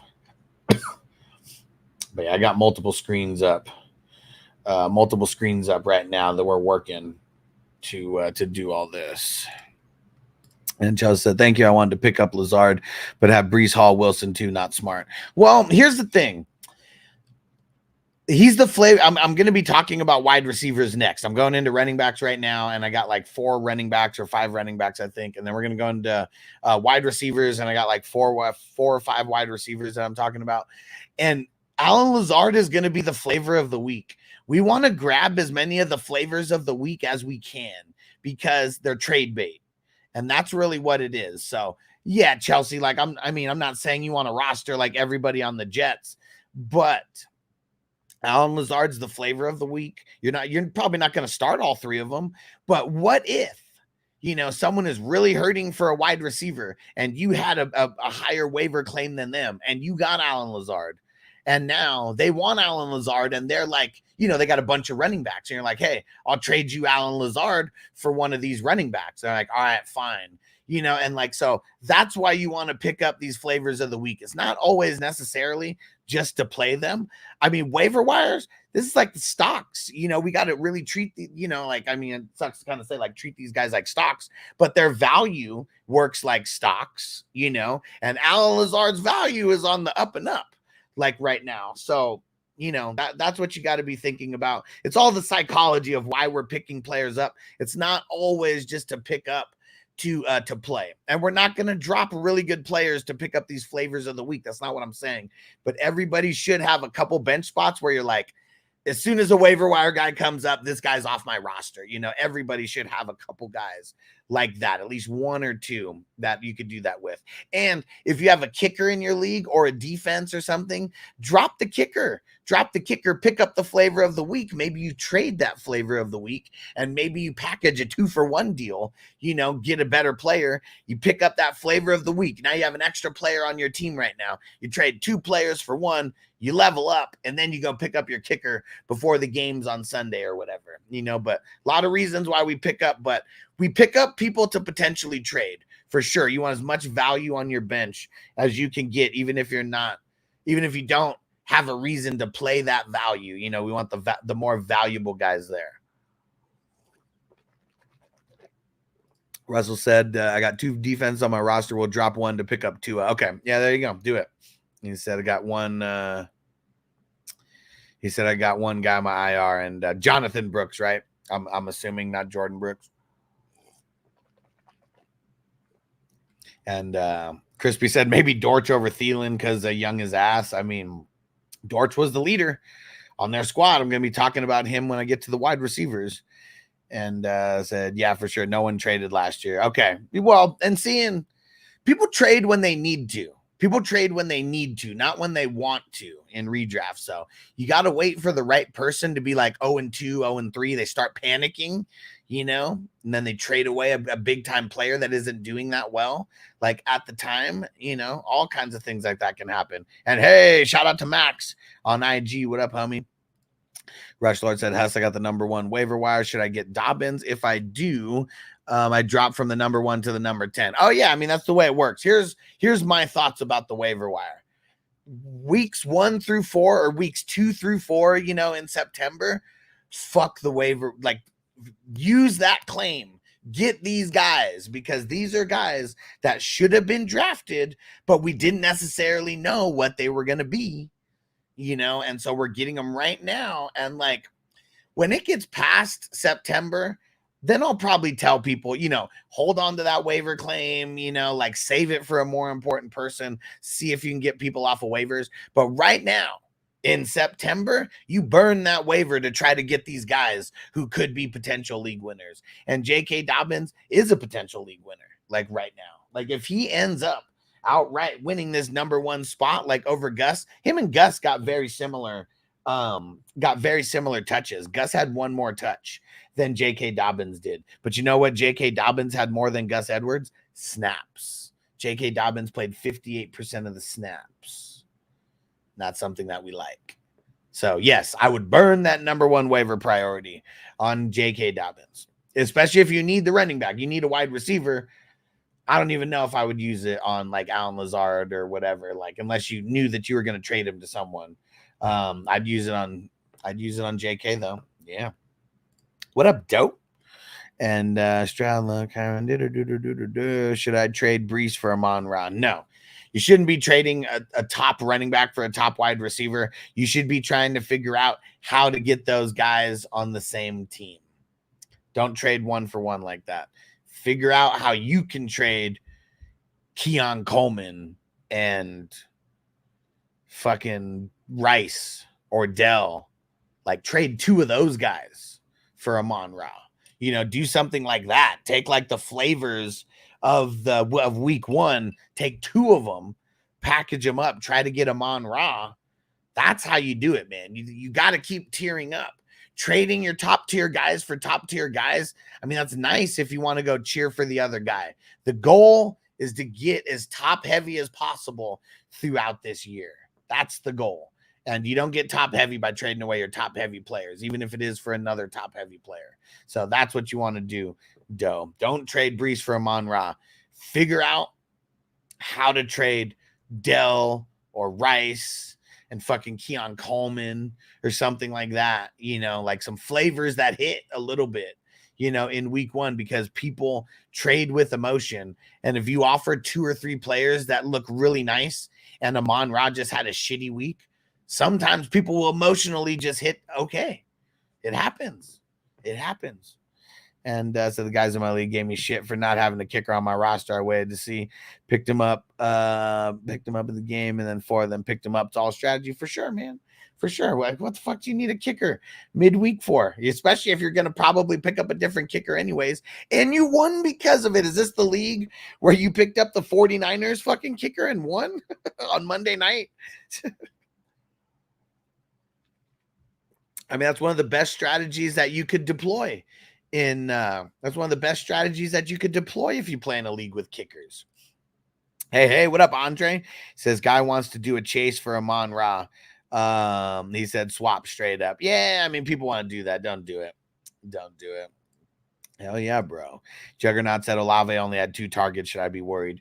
No, because the Panthers, even though their D is pretty shitty, they still have, who the hell is their number 1 cornerback over there? Hold on, I'm blanking on the name, but they have a really good number 1 cornerback. So like you can eat everywhere else, especially the tight ends, man. You're gonna be able to eat against them, but they have, it's Michael Jackson and JC Horn, and solid. I mean, not amazing by any standards, but solid. And then even having Troy Hill as a nickel, that is still pretty solid for their top 3, cornerbacks. That's I mean, the tight ends were eating. So like that's just going to be one of those things. Like Panthers, you might not have the best wide receiver cornerback matchups, but tight end linebacker, tight end safety like matchups, like Panthers are going to be the team that you'll be able to stream tight ends against. Yeah. And what Jacob said, what up, bro? He said Jaden rushing really helps his floor. You think he's a top 10, 12 option moving forward? Because of the rushing, like in the 4 QB leagues, I kind of, but if he can't get better at throwing, it's just like this style doesn't win championships, like a lot of times, because like towards the end of the season, people are going to be doing things to bottle him up, like, he caught some people by surprise in like week 1 or whatever, but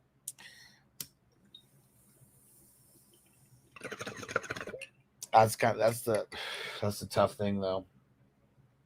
That's the tough thing. So 4-point passing touchdown leagues, like, he definitely could be in the mix though for top 12-ish option. Big Bando, what up, homie? Keenan Allen, Palmer, Watson, Shaheed, which 2 do I want to hold on to? Damn. Like, well, tell me why. Are you going to drop 2 of them, or are you going to try to trade 2 of them? Because, I mean, Watson kind of sucks right now with, with Jordan Love going now. He's going to be out for 4 weeks. So, I mean, all the Packers wide receivers are probably going to be trash over the next couple weeks, like minus a couple random, bigger-ish plays. Because I don't think, like, not saying they won't score a passing touchdown while Jordan Love's gone, but man, Malik Willis is trash, dude. Like, he really is. Like, he might not throw a passing touchdown for these 2 weeks. But yeah, so tell me why. Tell me why. What's the reason of what you should hold on to? Gonna try to put a package together for a bigger play. I mean, that's the thing. Like, if you're gonna do something like that, I mean, put Keenan Allen in there, and I mean, Shaheed's not gonna do this like all the time. Like, I like Shaheed, but he's not gonna have games like this like all the time. So he should be one of the pieces that you put in there and try to level up with. Andre said, I got Josh Allen. I really want Keon Coleman on waivers for the stack. Who should I drop off my bench? Mason, Monty, Javante. Fuck, dude. Like, you should try to trade one of those guys. Like, man, because I mean, I feel like the guy who's going to have the least amount of value out of everybody is probably going to be Javante. But I mean, he's a starting running back, but it's going to be trash, dude. Like, Bo Nix is not good. Like, he is not good compared to the starters out there. And like, that's what's happening, man. Like, yeah, if I'm going to drop one, it's going to be Javante. Ridley's gonna suck though too, because of Levis, man. Levi sucks, dude. Sucks. Coach C, what up, homie? What up, bro? Austin said, Huss, would you take JT for Monty and Godwin? I'd get JT. Probably not. Probably not. I think getting Godwin so late, you're a winner chicken dinner on that, and he's gonna get a shitload of targets out of the slot again. So no, I don't think so. I don't think so. And Anthony Richardson's gonna bogart a bunch of those rushes, so that's another reason why I don't want JT, or at least I don't want to pay up for him. And Michael said I traded Brian Thomas, Amari Cooper, and Najee for Ayuk and Connor. I said, did I sell? I mean, it's all right. I wouldn't have done a trade like that, but it's okay. Okay, so I agree. I was leaning on holding. Yeah, just hold for now. So would you trade Shaheed and Dowdle for Warren? No, man, you're setting your sights way too low, bro. You're setting your sights way too low. Way too low. Think higher. Think higher. I mean, I'm not saying that someone would take Shaheed and Dowdle for higher, but you need to be thinking about higher caliber of players, not someone like Warren. And what up, Jason? He said 1 by 30. He said no one guy in my league trying to sell Kenneth Walker. Would you sell him? Tank Dell straight up. I don't know. Coach C said 3 ads is wild. What? 3 ads? We're gonna have to make it not so aggressive. I don't know why it's being so aggressive. I think YouTube has different what's it called? Different levels of you could change how the ads go. It said Vikings clear $7 million cap and restructure the TJ Hawkinson contract. Okay. Big Bando, what do you think about Shaheed and Dowdle for Devontae Adams? I mean, see, but now you're thinking the right way. Like, I don't know if anybody would do that, but that's how you should be thinking for sure and be putting together packages like that. Coach C said, how'd your first week go? More wins than losses. More wins than losses. But I took a couple big losses that outweigh a lot of the wins. So kind of annoying. But I got a whole big spreadsheet where I go put in all my my records and stuff, so I can see what I'm at, like for the season. All right, here we go. Waiver wire, running back waiver wires. Here we go. Running back waiver wire ads. Here we go. Realistically, what kind of player you think Monty and Godwin package could get me? We'll see. Like, the thing is, like, I guess I don't even like answering questions like that, because you need to find a trade partner. Like, that's what it is. People get so focused on like, man, I really want to get this one player, or I really want to trade these players away. It doesn't work like that. Like, I mean, it does. Like, that's the whole concept of trading.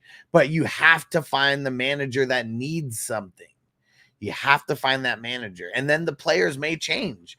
But finding a trade partner is going to be, and making a trade is going to be way easier than saying, I want to specifically trade these 2 players for somebody, because throw those guys on the way, on the what's it called? On the trade block, see what comes in, because you have no idea what's going to come in.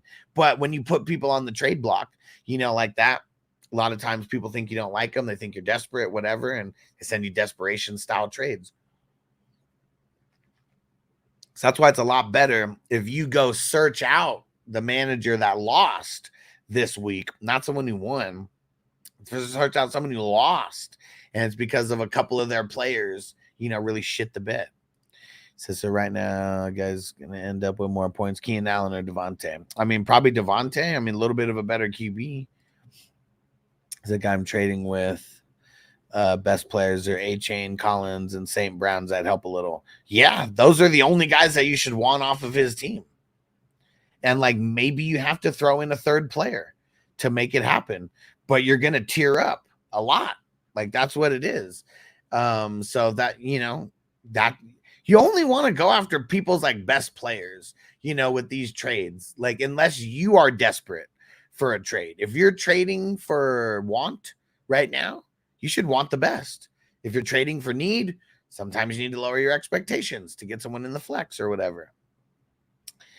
All right. Jason said, gotta go to class. Just wanted to send the good vibes, light them up. Appreciate you, homie. Appreciate you, bro. And let's jump in to the running backs. Now we are jumping into the running back position. If you didn't see the QB waiver wire video, it should be popping up somewhere at the end, but go check it out.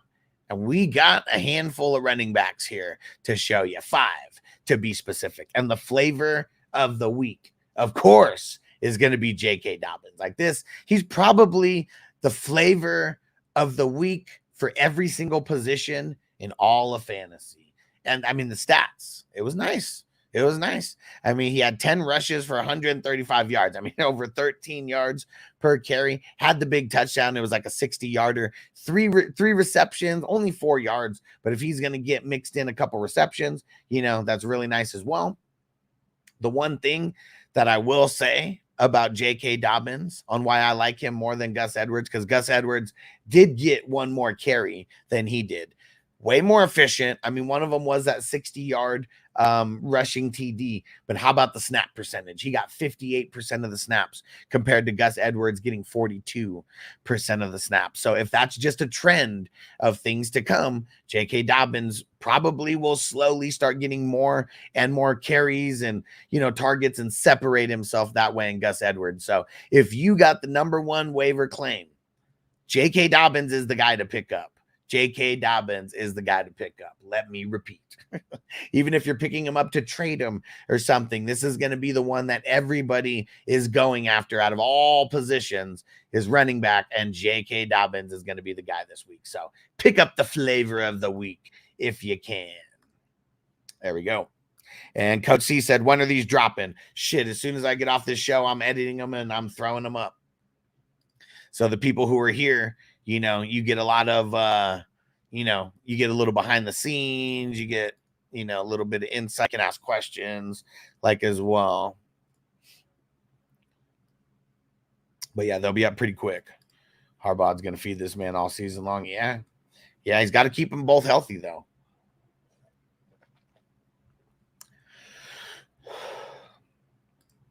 My number 2 guy on the list here for the RBs, and he's going to be a very, very popular waiver wire ad out of all the positions as well. High priority on Zach Charbonnet. And we got to be monitoring Ken Walker's injury. So he has an abdomen injury right now. It says day to day. We won't hear anything until earliest Wednesday as far as like the injury report goes. And Ken Walker, someone we're probably going to be needing to monitor all the way through Friday, potentially even game time. So Zach Charbonnet is a good speculative ad. He didn't get a whole bunch of work. I mean, only 8 rushes, 12 yards. I mean, that's nothing. But he had the 2 receptions for 29 yards, and he did get the touchdown, you know, so could be a lot worse than Charbonnet going into week 2. But if you have Ken Walker in a redraft and you don't have Charbonnet, you better make him your top priority. I mean, you could make J.K. Dobbins your top priority as well, you know, but if you have Ken Walker and he doesn't play, Charbonnet is going to be a really good substitute, and he's going to be on high priority for a lot of people. So pick him up. Pick him up. Andre said, man, that injury worries me a little. Yeah. Are you talking about Ken Walker? Or are you talking about Gus Edwards, J.K. Dobbins? Because those guys, they have Mr. Injuries. I mean, we could call those guys.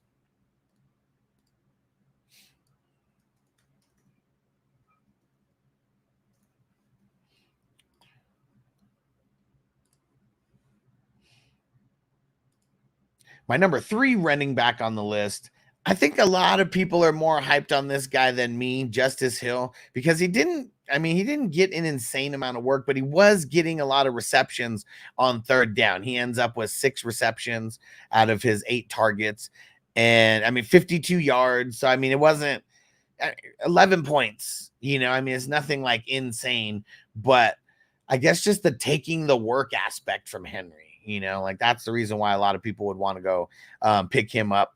And 4% rostered in redraft. I mean, we got a lot of dynasty here. So when you see me say 4%, that's going to be redraft Yahoo numbers. You see on here, because of dynasty, he's 50% rostered in sleeper. So I don't like the sleeper percentages because everybody's rostered in dynasty. Justice Hill, they got the Raiders this week. So decent matchup, you know, for him, but also that means a really decent matchup for Henry, you know, as well. And then they got the Cowboys in week 3. So Justice Hill, kind of more of a dart throw to me But if you're putting in, your waiver claims on J.K. Dobbins, 51% rostered, and then Zach Charbonnet, 48% rostered, they already might not be available in your leagues because of that. And they're going to be the flavors of the week that everybody's trying to add. So what I like to do, I'm still going to put in the waiver claims on the J.K. Dobbins, the Zach Charbonnet, but I will put in duplicate waivers for a guy like Justice Hill with the same players that I would be dropping from a J.K. Dobbins, from a Zach Charbonnet. And if you don't get one of those, then you might be able to get Justice Hill as one of the options that you get for the week. What up, Flash? Thoughts on this trade? I sent Evans and Zeke for A-Chain Ridley standard score. I don't like it because I'd rather keep Evans in standard. I mean, 2 touchdowns, man. PPR don't matter, so I mean that takes away a little bit of A-Chain. And Andre said Walker because he's my starter. I don't have the Sharps cuff. Ooh, okay, well, it's gonna be one of the guys that you're targeting, right? And Russell said Hill valuable until Keaton Mitchell returns. Yeah, for sure. And I mean, we don't know exactly when Keaton Mitchell is going to return, but we know he's on the pup. We know he's missing at least 4 weeks. That we do know. All right.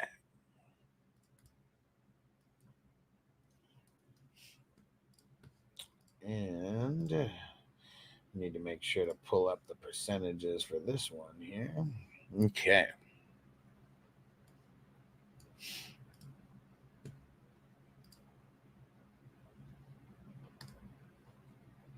All right, we made it through the top 3: J.K. Dobbins, Zach Charbonnet, Justice Hill. We're continuing with the dart throws because Charbonnet and J.K. Dobbins, those are the guys who I'm really only picking up with confidence. The rest of these guys are going to be dart throws, like Justice Hill was, dart throw to me. Bucky Irving, dart throw to me. He played 31% of the snaps. He got 9 rushes for 62 yards, and that was more rushes and more yards than Rachaad White got, but Rachaad White got a lot more in the receiving department. That's why I don't think that Bucky Irving is going to steal value away from Rachaad White. I think this is more of a dart throw, a speculative ad, just in case anything happens, because they obviously like Bucky Irving. I mean, he did get 2 receptions as well off of his 2 targets. I mean, only 14 yards, so I mean, nothing crazy. He got 31% of the snaps in his very first game, and him and Rachaad White, I mean, they pretty much split because Rachaad White played 70% of the snaps. And I don't maybe it continues to get a little bit more even, but I think, Bucky Irving, he's a speculative ad. He's 21% rostered in redraft. It's crazy because here on Sleeper, it says 0% rostered, 0% started. So there's just a bunch of redraft leagues and a bunch of dynasty leagues, apparently, where Bucky Irving's not even rostered in. But I think you could do a lot worse than him if you're picking up, some dart throw to put on your bench. They got the Lions in week 2, and then they got the Broncos in week 3. So really, like I said, more of a dart throw than anything, but he's a decent dart throw. That's for sure. Coach C said need a tight end, top ranking, likely if I can get him, Parkinson. I mean, those are the 2 right there. Those are the 2, likely and Parkinson. Everybody else, I mean, fuck, it's gonna be trash either way.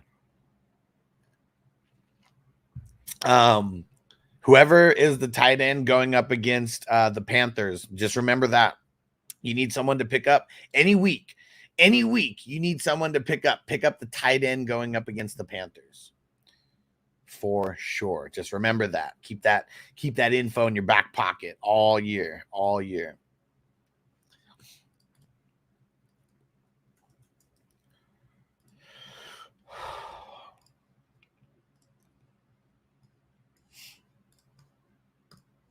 My last running back, this guy is a big dart throw as well. If we were talking about playing Pokemon, Jamal Williams, he might be the first guy picked up out of anybody that we're talking about. But when we're talking about running back waiver wise, I mean, he's the last guy that we're talking about picking up here. But I'm saying if you're hurting for a running back, pick him up. Nonetheless, they're not going to be playing the Panthers every week, and he's not going to be getting 11 rushes every week. He did get 38 yards. He did get a rushing touchdown. They do like him enough maybe to give him, a couple red zone shots after Kamara, gets him all the way down and gets hella tired. I mean, it's a big dart throw. It's a big dart throw because he's not playing the Panthers. Panthers, every week. I mean, they got Dallas and Philly in the next 2 weeks, so definitely not the best. And they're probably not going to be winning those games, like they were against the Panthers. But I'm just saying, if you are super desperate, go get the Pokemon freak, Jamal Williams. Pick him up. And if this is your first time here watching the waiver wire videos with me, hit that subscribe button and click one of the waiver wire videos popping up right now. Click it. We got all positions. We got IDP. We got defense and special teams. Everything. Just go watch all the videos. Peace out. There we go. Running backs in the books. I'm trying to speed this up a little bit now too, because I still got to go edit all these. And we got 1, 2, 3, 4 more sets of positions to come. All right.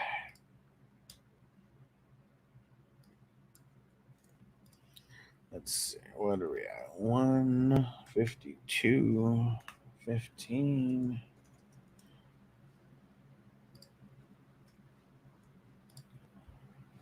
Here we go. Wide receiver waiver wire ads. Let's jump into the wide receiver waiver wire ads. And let me tell you, the wide receiver flavor of the week is for sure going to be Allen Lazard. I mean, 26 points. Okay. 9 targets, 6 receptions, 89 yards, and had the 2 big touchdowns. Now, if that wasn't enough of a reason to grab him, one of the reasons why you really want to grab him, 100% of snaps, he never leaves the field because he is a very good blocker. Didn't come into play too much last night. I mean, I'm sure he was out there blocking, but, for like Brees and all that, just trying to make a joke. But here's the one thing that I will say about Allen Lazard, okay? If they're going up against teams with shitty cornerbacks, I'm Garrett Wilson's going to eat, but if they're going up against a team kind of like next week, the Tennessee Titans got L'Jarius Sneed. He's going to take on Garrett Wilson the entire game. I'm not saying that Garrett Wilson is going to get a big fat 0, but L'Jarius Sneed is going to make him work out there. And I bet that Garrett Wilson doesn't have an insane game, next week. And I bet Allen Lazard is wide open on a bunch of plays because Garrett Wilson's getting so much attention over there. So Allen Lazard for this week. Pick him up. They got the Titans in week 2 and they got the Patriots in week 3. So Allen Lazard, you could do a lot worse than, and he's the flavor of the week. If someone needs a wide receiver, they are going for this guy. So I would say go for this guy, drop someone, maybe potentially trade this person. A lot of people are going to need a wide receiver because Puka, just to name one specific injury, because guys like Puka going down, at least one person in your league is going to really, really, really need a wide receiver. This is the guy that he's probably targeting. So Allen Lazard. Pick him up. There you go. Flavor of the week. Said you had to. Yep. Did surprisingly good last night. And it's Rogers' guy. Yep. At the end of the day, it is. Jason, what up, bro? Said I got Dallas Goedert. Should I even think about grabbing Likely? Fuck yeah, you should. Do the claim on that. Said I have the top spot on my waiver wire, all the fab money. Really thinking about Jordan Mason should be the priority.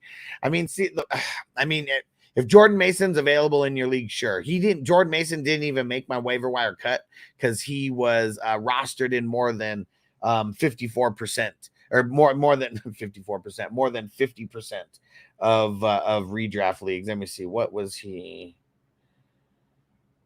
Yeah, he's rostered in 59% of redraft leagues, so he didn't even make the cut on my waiver wire video. Thing is CMC is going to come back sooner or later. And like Jordan Mason, he's running in a good system.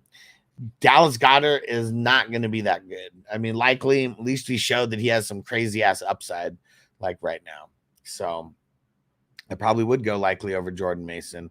And man, it's crazy, dude. Like you weren't able to pick up Jordan Mason like yesterday. I guess it sucks. Some platforms, if your guys play, you can't pick up. So I guess I know that.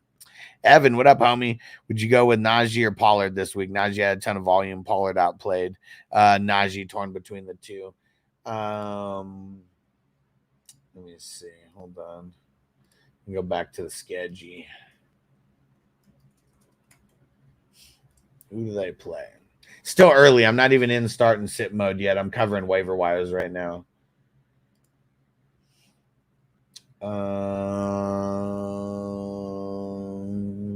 Steelers versus the Broncos. I mean, not bad, but not amazing. Who do the Titans play? Titans play the Jets. Probably going Najee, man. Probably going Najee versus the Broncos. Like, the Jets are going to be so pissed. They're going to be so pissed, man. Yeah, that's where I'd go. And yes, sir. Thanks for coming through, Jason. Appreciate you, brother. All right, let's continue with these wide receivers here.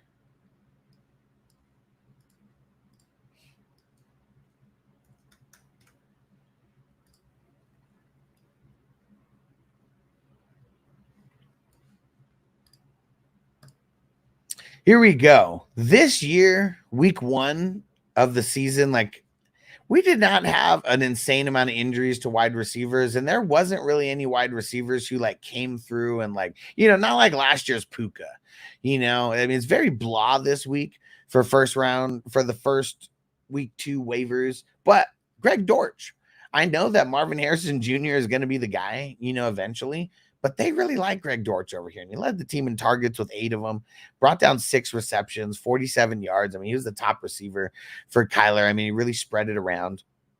And yeah, it is. You could do a lot worse, I guess, than someone who's going to be, let's see how many snaps he actually played, because that will make a little bit of a difference. And he played 61% of the snaps.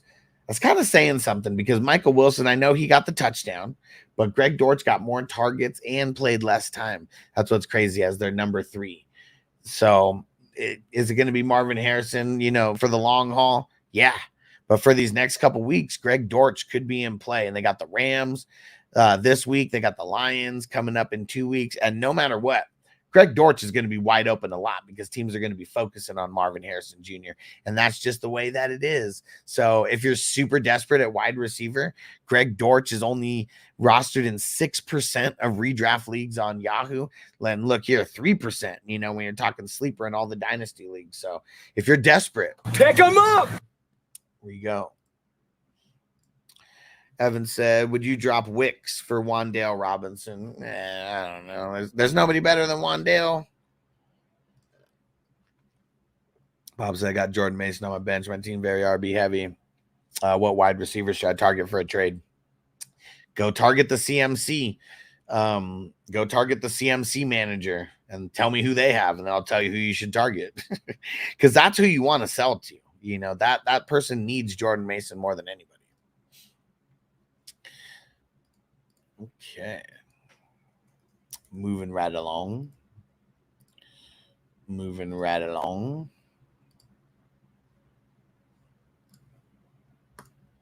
My number 3 guy, I'm not too excited about this guy, because I do think it was just a flash in the pan. But Alec Pierce, I mean, he's their deep threat guy. He did get 3 targets, 3 receptions, had the big touchdown as well, 125 total yards, had the touchdown.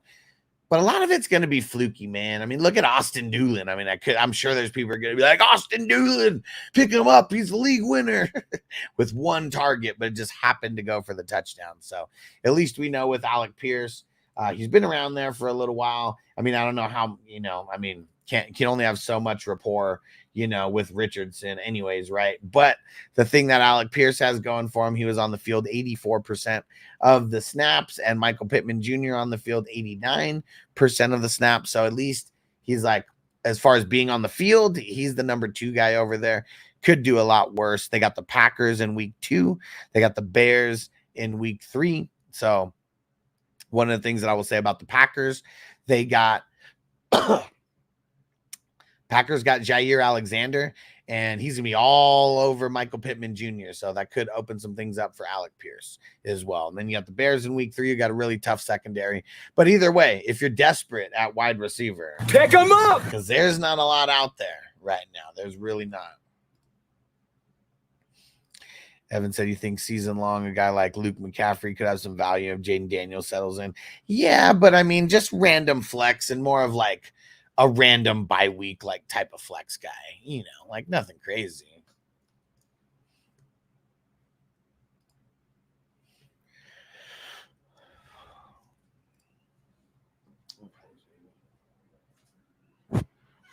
All right, I guess after these wide receivers, we're taking a quick breakfast break. Appreciate Vanessa always keeping me fed over here. Tell you when I'm holding my CMC stock whenever he comes back. Yeah, he's gonna ball out. He's on IR anyways, for sure. For sure. I got two more wide receivers to talk about here, both on the same team, and both are potential Puka replacements. Both of them had 7 targets. So the first guy, Tyler Johnson, a little bit more available than Demarcus Robinson. He's going to be the second guy to talk about. Tyler Johnson, only 1% rostered, and he had 7 targets, 5 receptions, 79 yards. Got the Cardinals in week 2, got the 49ers in week 3. If you have Puka, this is one of the guys that you should be trying to go and get because he got 7 targets like right away. So, I mean, they're going to be spreading the ball around no matter what. And maybe one week is Tyler Johnson, maybe one week is Demarcus Robinson. But I like Tyler Johnson. He was getting a little bit more. The average depth of target was a little bit bigger for him. So if I had to pick one of them, it'd probably be Tyler Johnson. But I know Demarcus Robinson is, I mean, he was the guy. You know, if they were ever missing one guy, he was the guy last year. Let me pull him up.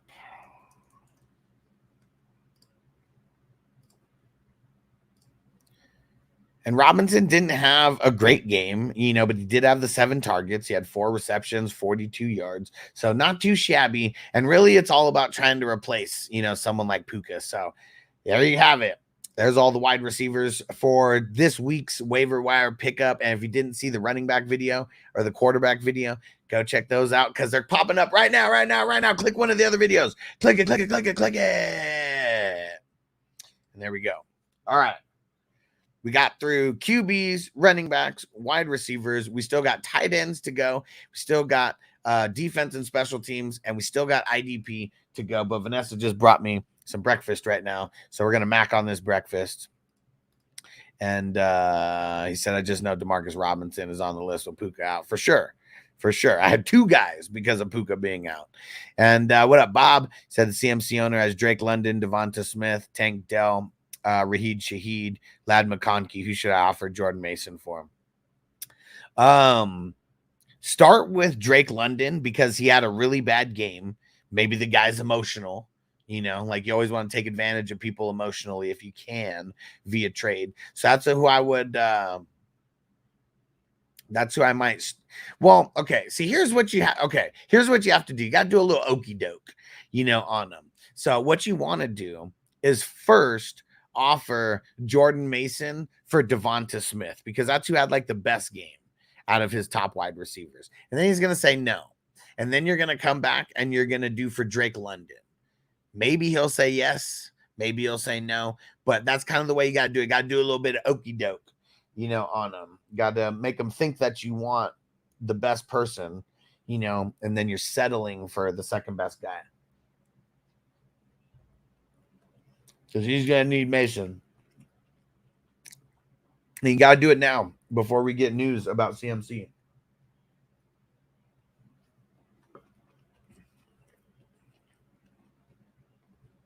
Whoa. What do you mean looks like CMC's out? Did they already say something about him not playing? Let's see.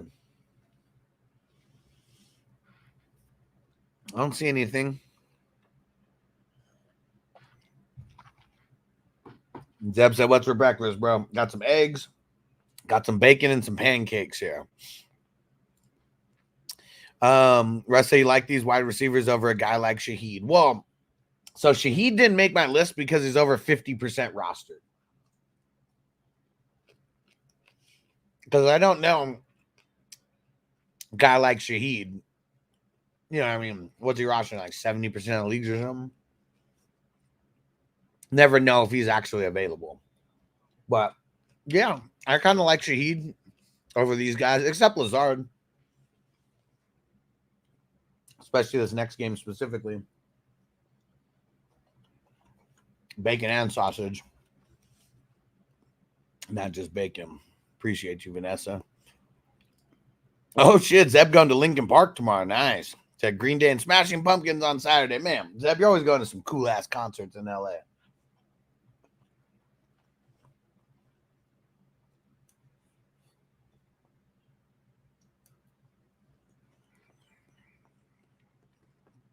And Raven Show, yo.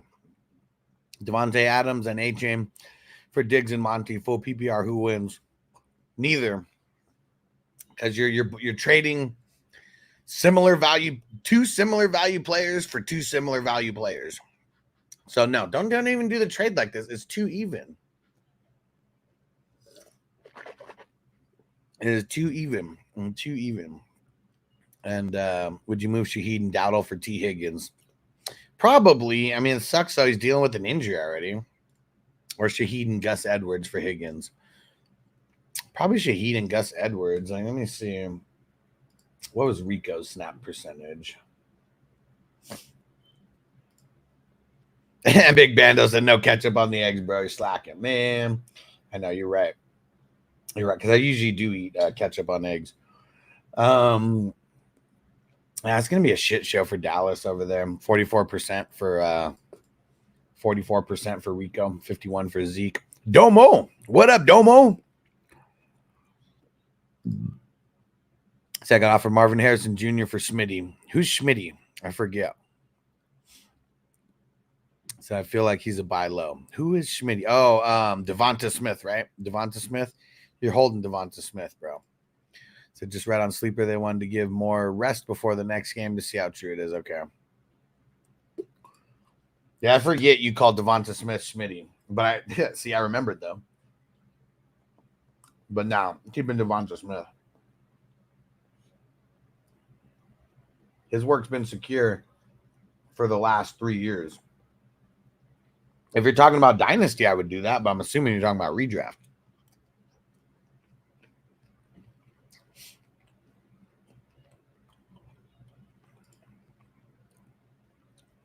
Oh, you got offered that last week? Did you do it? You guys feel like Zamir White's going to be trash. But in 10-team league, hard to work the waivers. Yeah, when every team's stacked. Yeah, for sure. For sure. But at least in a 10-teamer, you might have some better waiver wires than the 12-teamers. Yeah, Zeb, I did see the body cam video. See? What's everybody else think now? There's some people who are like, oh, he was probably resisting or whatever. Didn't look like he was resisting to me. Looked like the cops were acting like assholes. So I hope Tyreek does sue their ass. And those guys were put on leave or whatever, on administrative leave. Lucky them. Lucky them. What do? They're burnt. They're stupid. All this for a speeding ticket? Bullshit.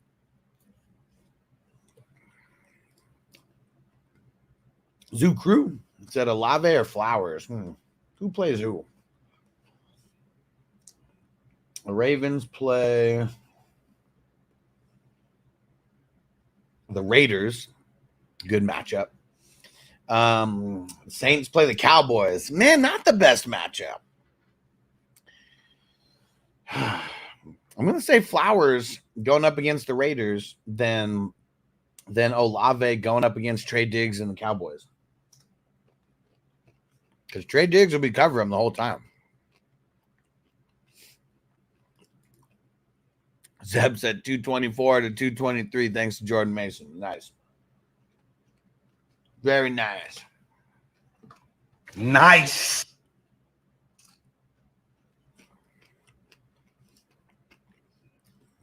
$14-man redraft is thin, but some good stashes. But who to drop from is hard on the dart, though. For sure. For sure. All right. Gotta go thank Vanessa for his breakfast. And got a little bit more to cover. Got tight ends still. And we got defense and special teams. And then we got IDP. I think we can knock that out in 45 minutes.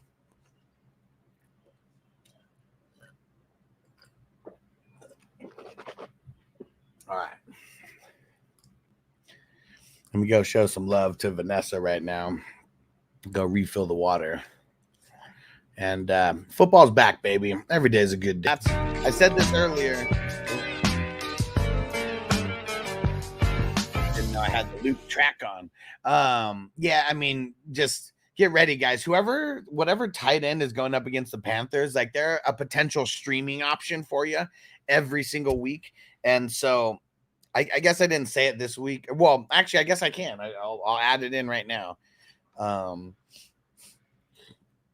It's not gonna be good, most weeks, but I bet it will be. I bet you it'll hit more often than it doesn't. Let's see. So let's see who got more snaps from Will Disley and Hayden Hurst got more snaps. Yeah, Hayden Hurst is gonna be the guy. Pretty sure he got more targets and stuff too. Let's go check it real quick. Let's see. Yeah, Hayden Hurst got 3 targets. Still ugly, but in a good matchup. That's really what it comes down to. Shut up, Crispy. I did.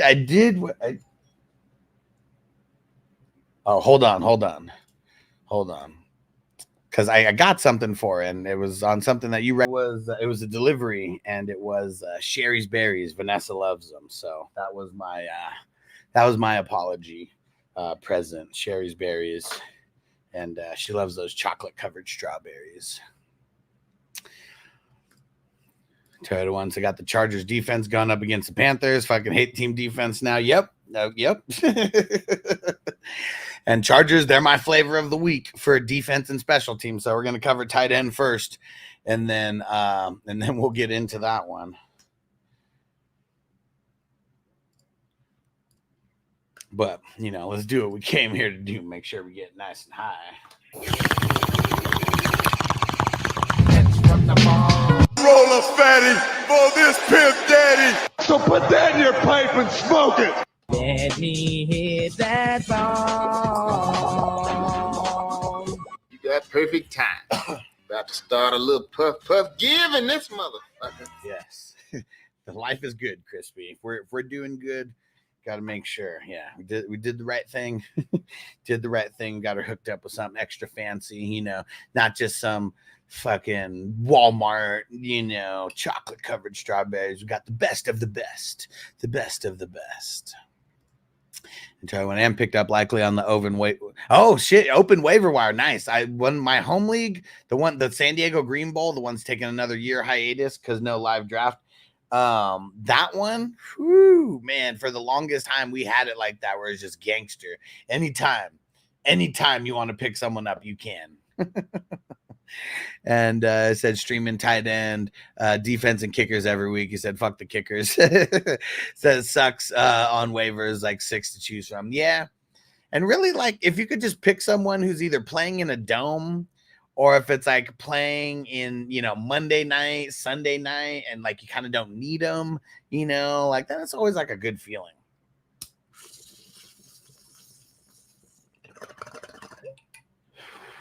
That's someone offered me Marvin Harrison Jr. for DeMontis. You're the second person who literally had that exact same trade offer. Don't do it. Don't do it. Nope. I'm not doing it. Keep Devonta Smith, man. Such good value. You know why people are trying to trade Marvin Harrison Jr. right now? Because now they realize that spending that second or third round was way too expensive. Way too expensive. And they're trying to cut their losses right now. Don't do it. What up, Cole? He said Njoku or Kincaid rest of season. Well, Njoku's missing did they say he's going on the IR? I don't know if they said he's going on the IR, but they said he has a high ankle sprain, so he's missing weeks no matter what. So because of that, I mean, that's an easy one. I'm just taking Kincaid.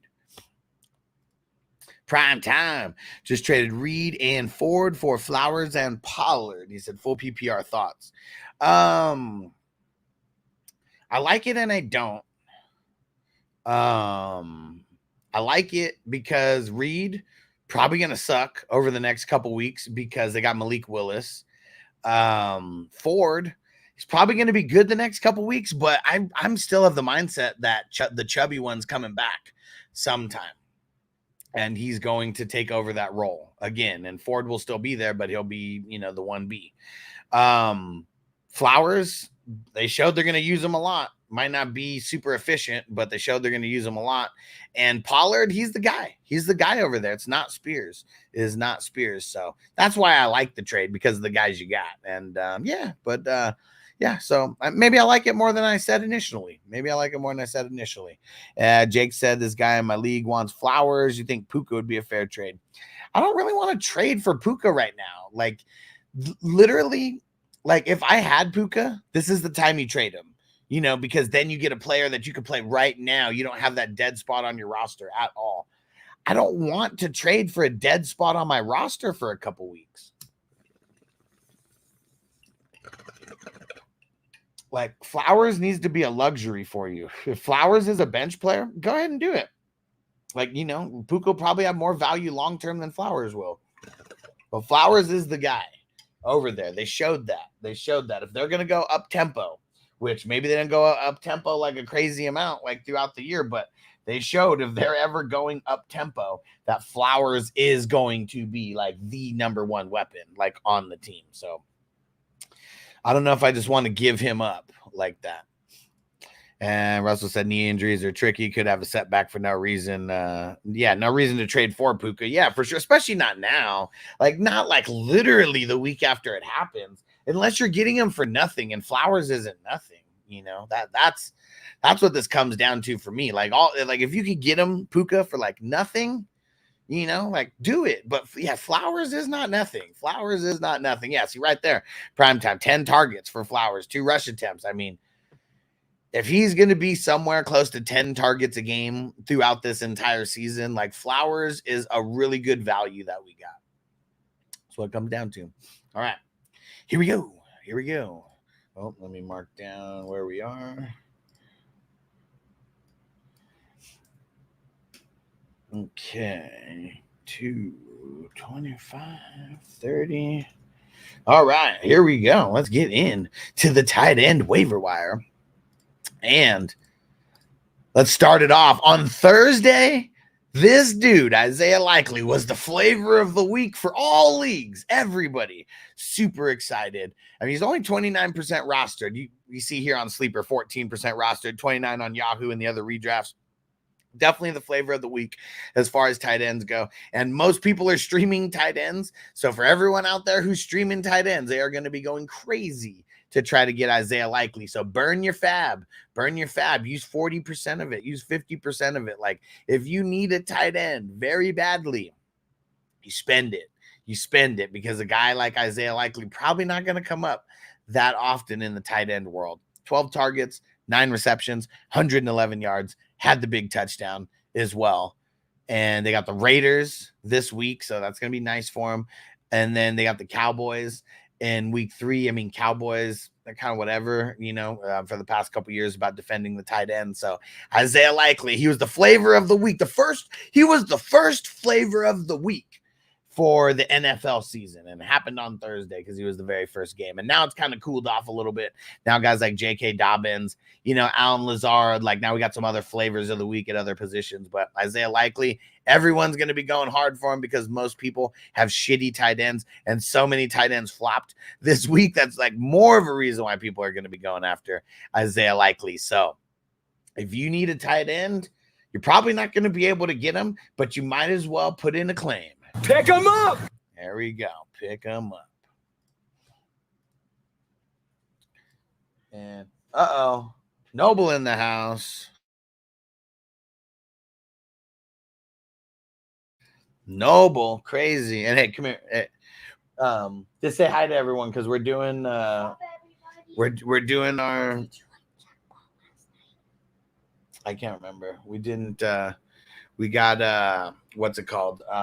I'm doing a bunch of waiver wires today, so it's gonna be it's a big show. So say what up to everyone. Then we're gonna try to finish these waiver wires. Say what up to what? You want to hit the soundboard All right. Show. All right, go ahead. Hit the soundboard. 2 drops. 2 drops for Noble. Just two. I thought you had Big Show. I don't have Big Show. Since it's somewhere. I don't know. You got to figure that out. I'm not sure. Right, Big Band doesn't imagine Pitts being tight end 1 week. I mean, okay, wait, go over. Bob said, if I was going to trade Puka a wide receiver, should I target for him? You have to see who wants Puka. You have to find someone who actually wants him first. My first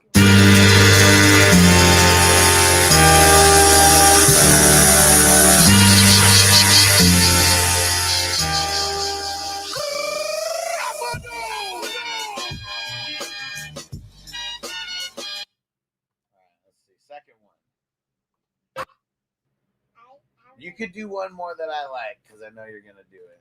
Go ahead. This is the last one. This is on the way out. Only one.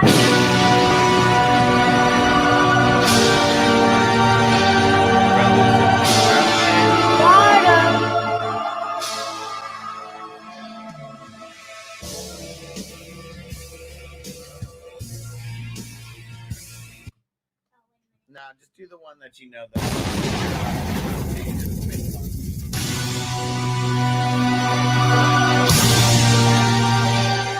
It's gotta be.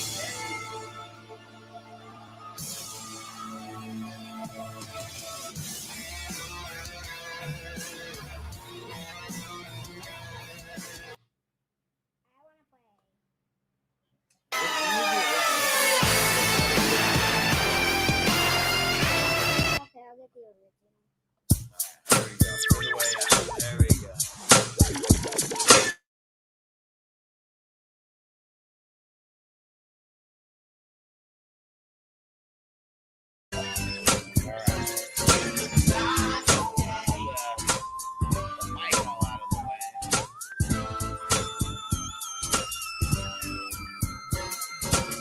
Too cool. Gotta love them. So, oh shit, I almost missed Likely in the Vampire Buffy. Let's fucking go. There we go. There we go, Crispy. Don't be slacking. Don't be slacking over there, bro. If you leave as the vampire, if you leave someone out there who's actually like one of the better pickup waiver wires, you're probably not going to win. So good shit, Crispy. Glad you're here. Glad you're someone you got to be targeting because only one person is going to get Isaiah Likely, and it might not be you. So make sure you throw in multiple claims. And Colby Parkinson, pick him up. Let's go. And Big Bando, so what's your ethnicity, bro? So I am Mexican and Italian, but Noble's mom, she's a little bit of everything. She's a huge mix. She's Mexican, black. I think most of it is that, but there's a lot in there. I know she's got a few more things involved than me, but that's where Noble's cool hair comes from his mom's side. And let me see. And what up, Jamie? He said, "What do you think about Amon Ra?" I mean, I'd be trying to trade for him. You know, like anyone who's panicking on him, I'd be trying to trade for him because it's not going to be the norm. What happened? And what up, Jamie? And shout out to Pizza of Venice. I've been slacking on posting my Pizza of Venice video, but don't worry, bro. We're gonna get it going. I got all the shit saved, and I needed to get to the start of the regular season, and I'm gonna find time to edit that video because it was a shit. And Big Bando said, "No shit, that's what's up." Hell yeah, hell yeah. I know a lot of people think I'm white because I stay inside a lot, but no, I'm Mexican and Italian. I mean, you know, and I don't know. Back in the day, it was like the Italians. You know, they weren't even thought of as white. Now it kind of is. And and Poker Gut said, "Dang, I'm coming over for those lasagna tacos." There we go. All right, Jay said, "All good from the doctor." Glad to hear it, bro. Glad to hear it.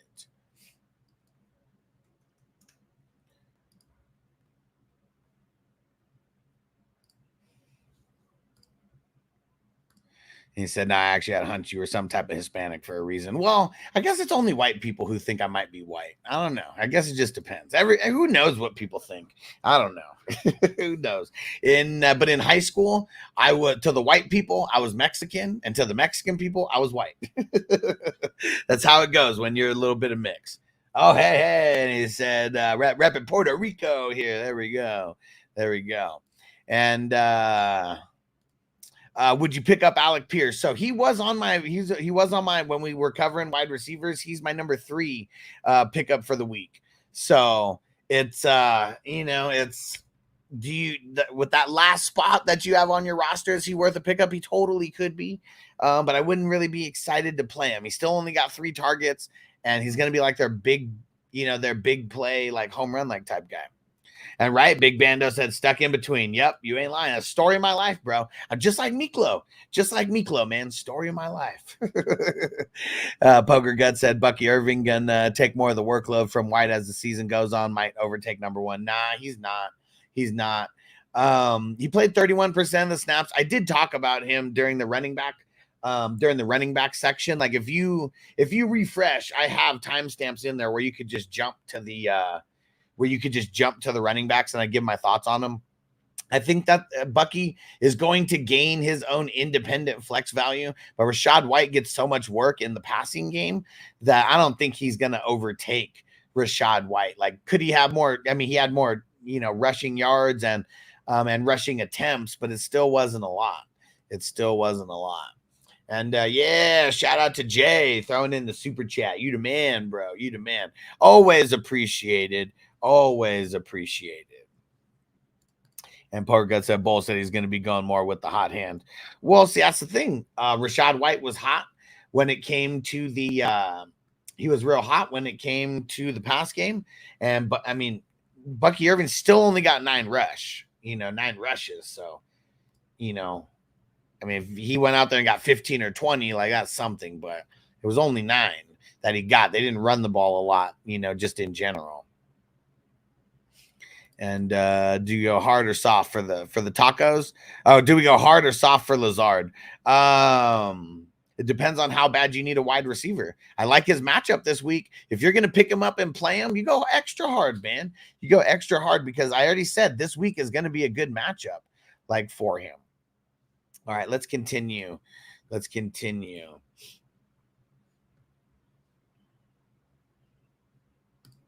Now, tight ends is so ugly that I'm mentioning Hayden Hurst Helmsley right now because sometimes you got to play the game. Behold the king. Time to play the game. Time to play the game.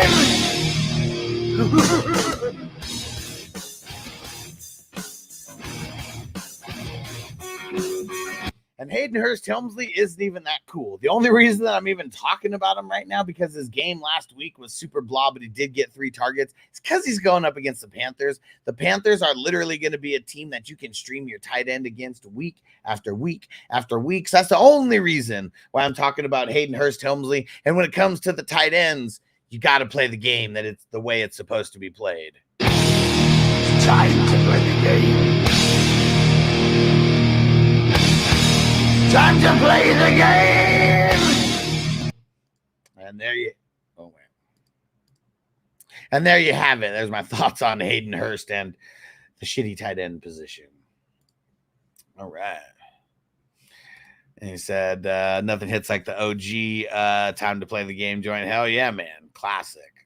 He said, where's my water bottle at? Aaron Rodgers was the guy that brought Lazard. He's the dude. Yeah, well,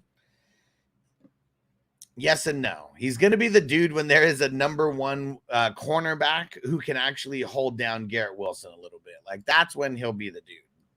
That's about it.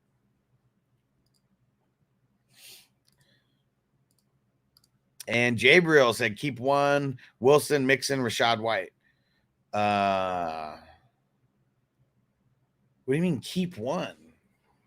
Why are you keeping 1? Just give me the insight on why are we keeping 1?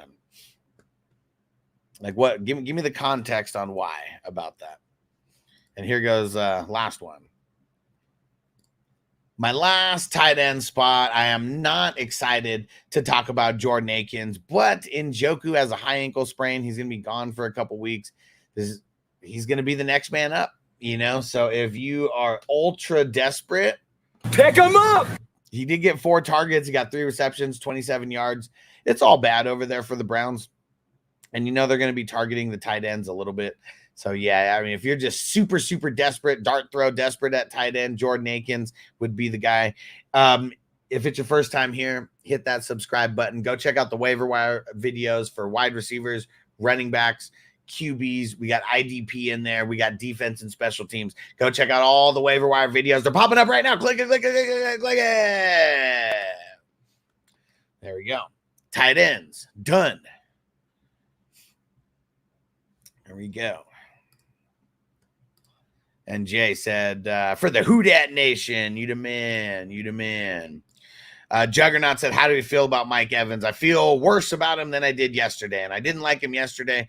I even thought the prop bet for him at 9.5 yards receiving was too much for him. So I don't like him at all, and now I like him even worse. Toyota can't wait for tomorrow's waiver claims. Got some cleaning up to do. Lucy, got some explaining to do. He said, fuck anyone alive.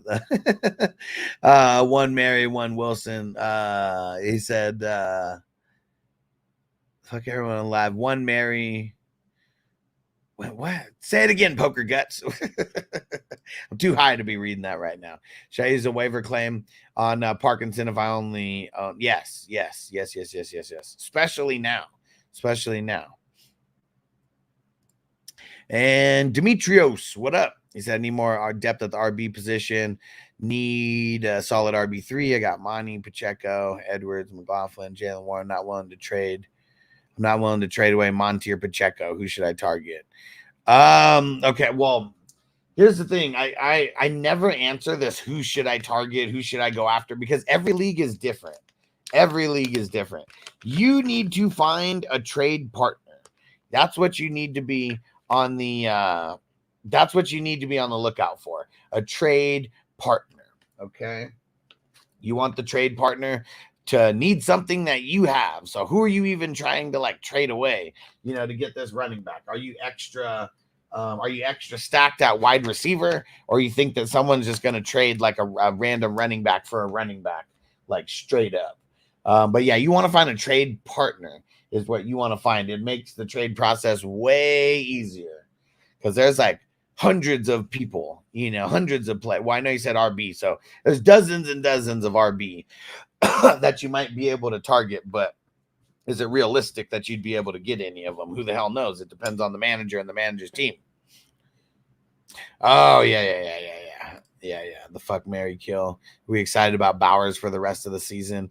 We said our week 1 fluky with the target share. Well, we can't say anything's fluky right now because we only have 1 game to go off of. And they went up against the Chargers, Chargers are notoriously bad just at defending the tight end, just in general.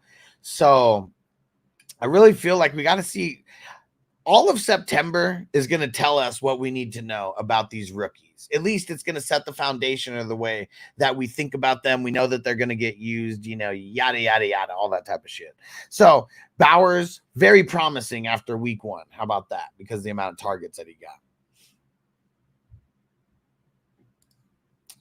And I said, because I don't know. You only talking 1. Okay. Just Dre said, how you feeling about Adonai Mitchell after week 1? Don't like it. He already, Adonai Mitchell did not want to play on the Colts. As soon as he got drafted, he was disappointed. And I don't know. That disappointment didn't come from nowhere. And every time that Anthony Richardson throws it to him and overthrows him, he's like, man, fucking hate the Colts. That's why I never wanted to come here in the first place. That was his reaction when he got drafted, is that he was disappointed.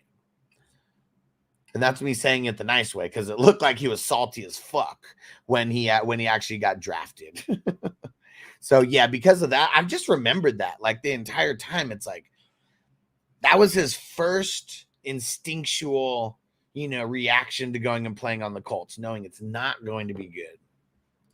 Demetrios trying to get James Cook and trade away Gus Edwards. I'm not sure if that would. No, it's right. there's no way in hell that would be enough for someone. Like, unless you find someone when they're just like drunk, you know, or something like that. But no, that would not be enough. And it's going to be hard. You trading a shitty running back or someone who did shitty in week 1 for someone who even did decent in week 2. Like, no matter what, you're going to pay more, or the trade's just not going to happen. So it's like, do you have any good wide receiver depth that you might be able to like trade away to like upgrade a running back? Because the way that you can improve your team the most is by making calculated trades. And a running back for a running back is not a calculated trade. Unless you are just outright winning the trade.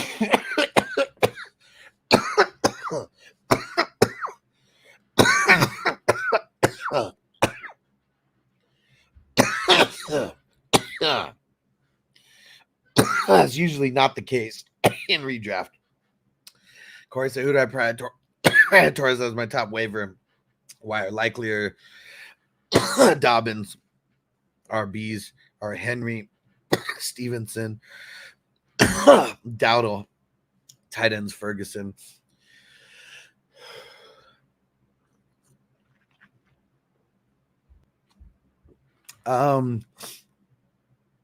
I would say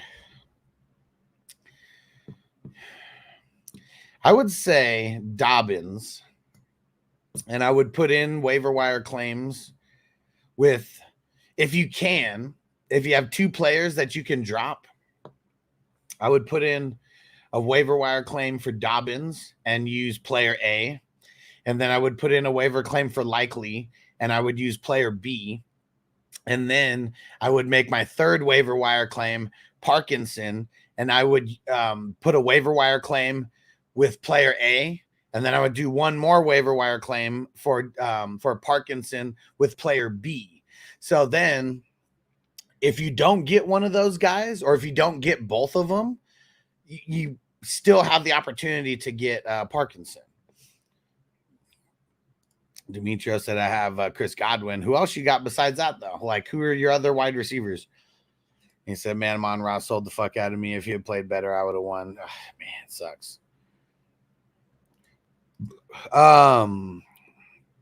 Corey said Polk, Dowdle, and Palmer.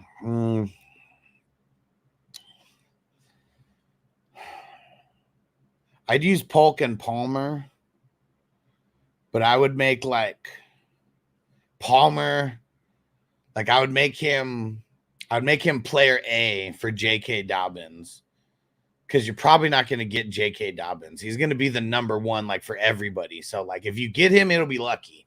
You know, it's more likely that you will get Likely or Parkinson. And so I would use Polk as player B for those ones. That's how I'd do it.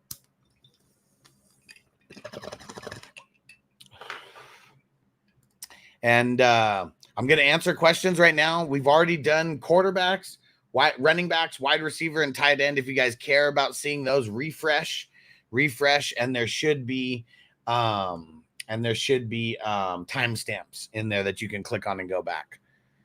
Brad said, would you be confident starting Ford as your RB2 after putting up 18 against Dallas? My others are Zamir White, Dobbins, Chase Brown. Yeah, I would be confident for right now, you know, until Chubb gets back. Like, they're going to lean on the run a lot. They showed that. And it's really only Ford, you know? So, I mean, that's the best thing about it. And they're going to lean on the run a shitload. So, yeah, I would be confident as of right now, because everything with the running backs is a week-to-week battle anyways. So, I'd be confident until Chubb starts getting close to coming back. And I'd be fine rocking them as my RB2 in almost any game, because they still have a good line and they're going to run the ball like that. You know, there's no ifs, ands, or buts about it. So, super confident in Ford as an RB2. And Andre Silva said, would you trade Burrow and Mason for which QB upgrade? Lamar Jackson, Hurts, Patrick Mahomes, Josh Allen, the Stallion. Wild Stallion! And but yeah, I mean, I'm only going for the best. If you're trading away Burrow, you better be going for the top tier and the elite tier guys. Demetrio said, why receivers? Well, because you probably need to, like, you need to trade. Your running backs aren't that good. So it's like I'm trying to help you with a realistic like type of trade because no one's gonna trade you a better running back for a shittier running back. Like, why would they do that? Just a 1-for-1 trade. So you got I'm looking at who you have running backs and wide receivers because those should be the positions that you have the most of and potentially have some trade bait at. And he said, I got DK, Tyreek, and Rice. See, I mean, shit, you want a better running back? Trade Rice for a running back straight up. Trade Godwin for a running back straight up. Because you got some decent wide receiver depth. Bang and Play on Twitch. What up, homie? He said, I got a trade request for Mike Evans for Raheem Mostert, Mark Andrews, Devonta Smith, and Christian Kirk. Should I do it? My team's pretty stacked. If your team's pretty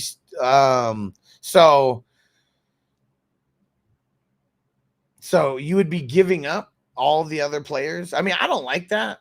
I mean, if you're getting all those players, I mean, I kind of almost like it, but I don't know. I just wouldn't do this trade because like I don't want Mostert, I don't want Andrews. So if you're trading away Mike Evans and you're getting those two players back, I mean, it's kind of like, you know, just why? Devonta Smith, I mean, I like it, and Devonta Smith plus Christian Kirk, I mean, that's almost better than Mike Evans. But it's like I would almost make it to where, yeah, like if you're getting the package, I'd want someone different than Mostert and Andrews. And if I'm giving up the package, man, I don't want to give away Devonta Smith. Like I want to throw someone else in there besides him. So tell me which side you were on. I mean, I have no idea what side you're on, so I kind of gave answers based on both sides. Char said, should I be worried about the A-chain injury? Man, it's just something we got to monitor. It's something we got to monitor. Brad's also have Chubb with Ford, so the hope is Chubb can come back healthy. Yeah, I mean, they probably don't have they're probably not much reason to rush him back. We'll see, though. What up, Zach? He said just got offered Zay Flowers and J.K. Dobbins for Ken Walker, PPR. So right now I have ETN, Walker, Moss, Gus, Eckler. So wide receivers are J.J. Olave, Pickens, and Bums on my bench. I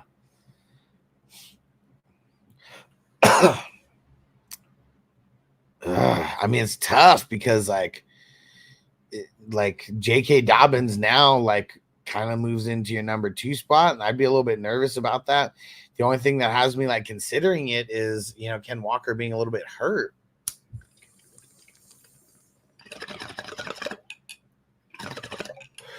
That's really the only, but man, I like to pick up the flavors of the week to trade them. I don't really like trading for the flavors of the week. Demetrio said Godwin for James Cook or Josh Jacobs. Probably Josh Jacobs. Both very similar in my eyes, like value-wise. All right. Let's get over here. Let's get over here to the defense and the special teams.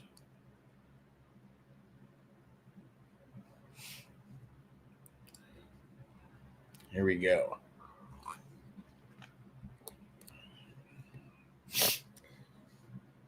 Okay. Almost forgot. Got to make my little note here on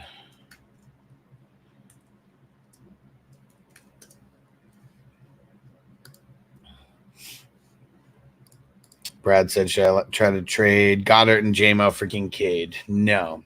You're on the right path, and just aim for a better tight end. Like, do that, but do it for like Kelsey or Laporta, you know, like do it for someone like that, because those people might be panicking like right now on spending a high pick and then J-Mo looking all shiny, you know, do something like that. Okay, here we go.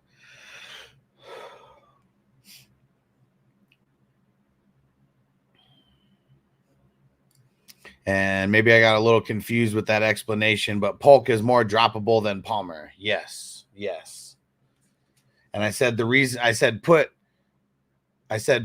Palmer in the J.K. Dobbins waiver wire, like make him player A, because if you get J.K. Dobbins, it's worth dropping him for him, but you're probably not going to get J.K. Dobbins. So that's what it is. Unless you're like the number one waiver wire. If you're the number one waiver wire, tell me, because then that'll change my answer. But if you're not the number one waiver wire, I'm saying put J.K. Dobbins in, like use Palmer on the J.K. Dobbins, because you're probably not going to get Palmer. Very, very highly unlikely unless you have the number one or number two, waiver wire. So that's what I mean. So if you're more likely to get Likely or Parkinson, and then you would be using Polk for those guys, and then you'd be fine getting them and losing Polk. So hopefully that makes a little bit more sense. Okay, so perfect. We're good. There we go. And now Brad said, what about Andrews? No, it's too risky. Too risky. I said, I am number 2. Okay, well, that's cool, because you're either going to get J.K. Dobbins or Likely. Maybe go look at the team that has number 1 and look and see, do they really need a tight end? Because they're probably just going J.K. Dobbins. Do they need, just really look at that. Do they need a tight end or not? If not, J.K. Dobbins is going to be like the number 1 pickup for everybody this week. I'd say for most people, he's going to be the number 1 pickup. And Andre said, should I trade Christian Kirk and Mason for Drake London? Probably. I mean, I don't know. I guess I get a little bit nervous because Kirk, he didn't have a good game, but I feel like he's going to bounce back. JT Gibbs, Dobbins, Javonte, Benson, wide receivers, Cup, DK, Pickens, Kirk. Yeah, I'd do that. Kirk's like your number 3, like right now. And London, assuming that Kirk gets his shit together, we assume he'll do better, right? Okay. Here we go.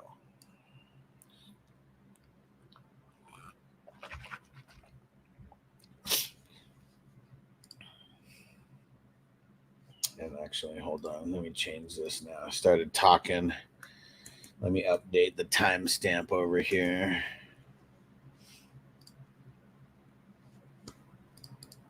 Welcome, Andre. And if anybody feels so inclined, if I'm really helping you out, hit that $sign at the bottom of the YouTube chat and throw a little tip. Throw a little tip for your boy, because I'm here grinding for you guys. Almost been here 3 hours. And here we go.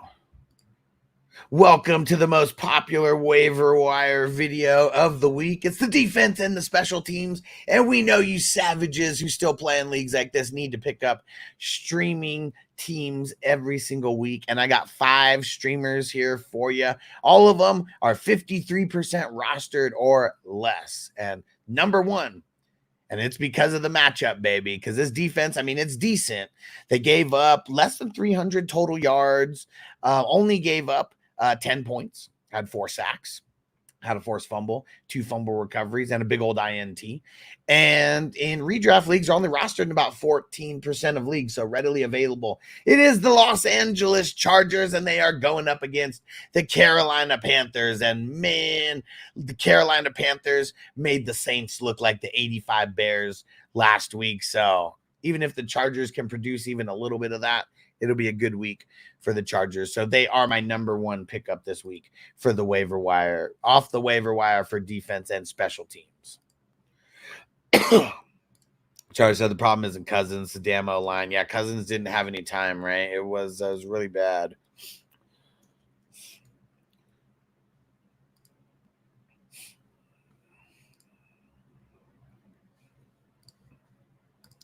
My number 2 pickup of the week. They are rostered in 53% of leagues as far as redraft goes, but they're going to get dropped. I bet you a lot of teams are going to drop this because they didn't do that good last week. They only had 4 points. So, it's not like they were in the negatives or anything. But Anthony Richardson hit him with a couple big touchdowns this week going up against the Bears and Caleb Williams. And they are at home. So that is some things that I like. And even last week, they gave up 27 points, but they got 2 sacks, got a big interception. It can easily get Caleb with a couple sacks. Interceptions could always be a thing for this group.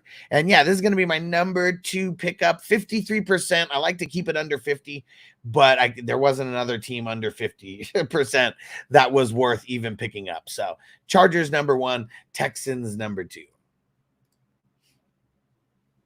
And Rush Lord, you the man, bro. Appreciate you. Said just show a little gratitude for your show. Much appreciated.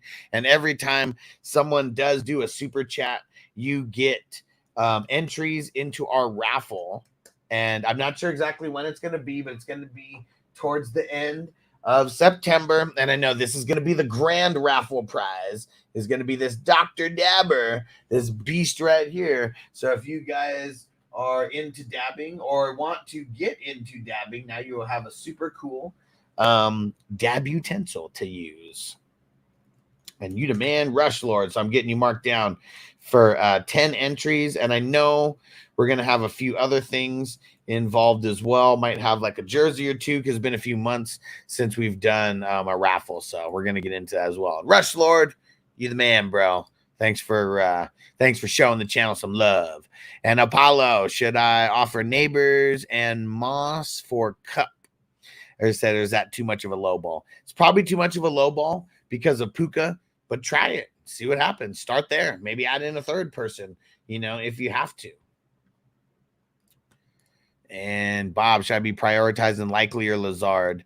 I have Kincaid and having a backup tight end, Puka being on the IR. I mean, you're going to have to do both, but I think that you need to prioritize Lazard more because you need the wide receiver more. So that's where I'd go. That's where I would go. And Keddy, will you be talking IDP waivers? Yes. I'm going to knock out the rest of this defense and special teams, and then we're jumping over to IDP. I always do IDP last because it's a little bit longer. Makes it easier for me to edit, though, because I get it like all there in the end. Right. And Corey, should I drop Goff for Stafford, Rodgers, Cousins, or Mayfield single QB league? Is that the one with only 3 bench spots? If it is, I would drop him for let me see who plays who this week. Jets play the Titans, tough matchup. Who's Stafford plays? Stafford plays the Cardinals, not too shabby of a matchup. Baker plays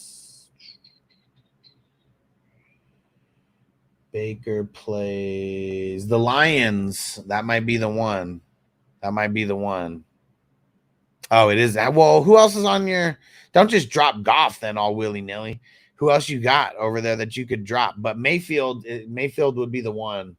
Out of all those, Mayfield's the one that I want for week 2. And tough matchup for Goff against the Lions, but at least he's at home.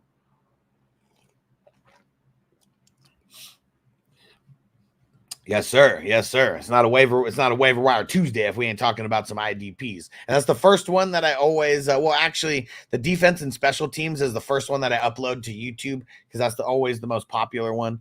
And then IDP I always upload second. Okay, here we go. Let's knock out this defense and special teams here.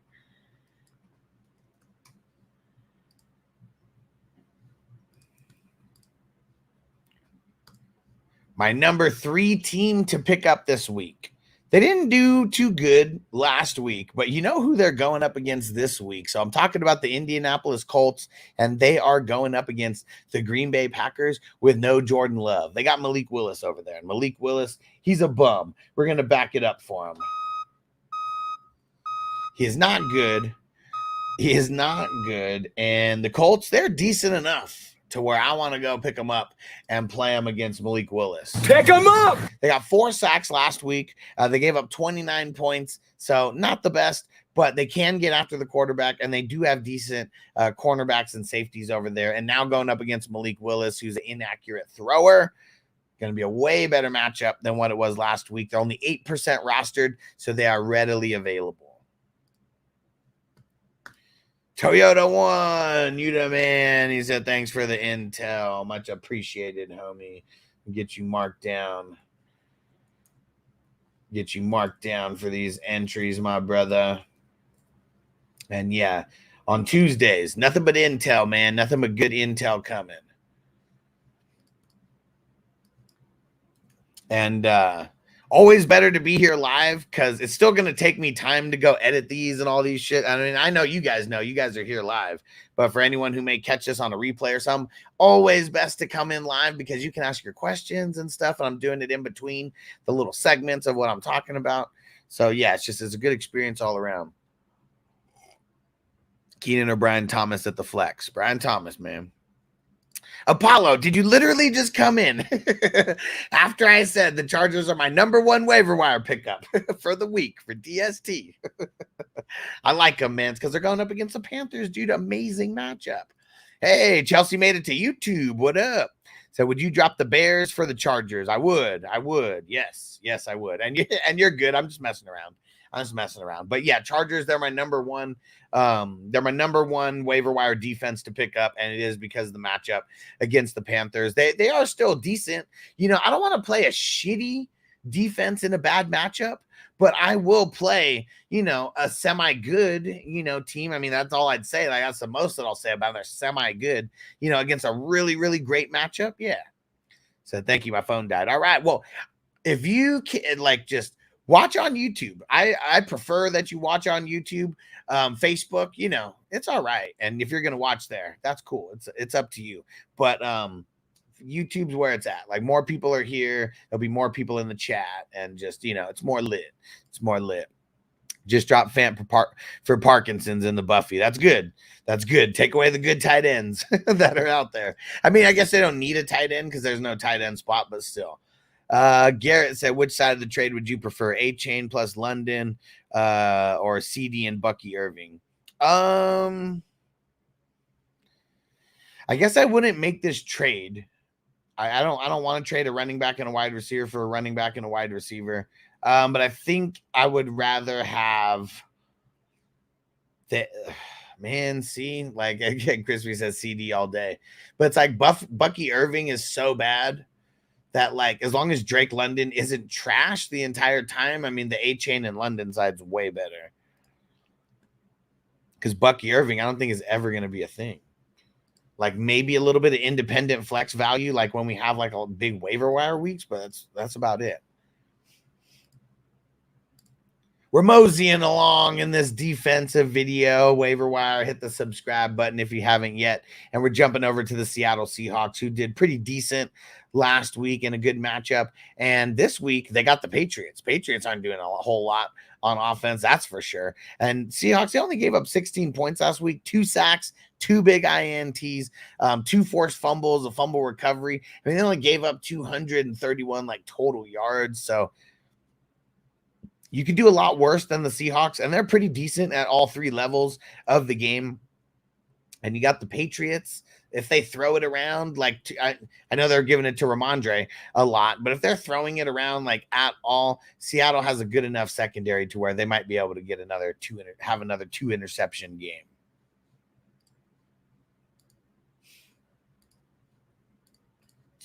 All right.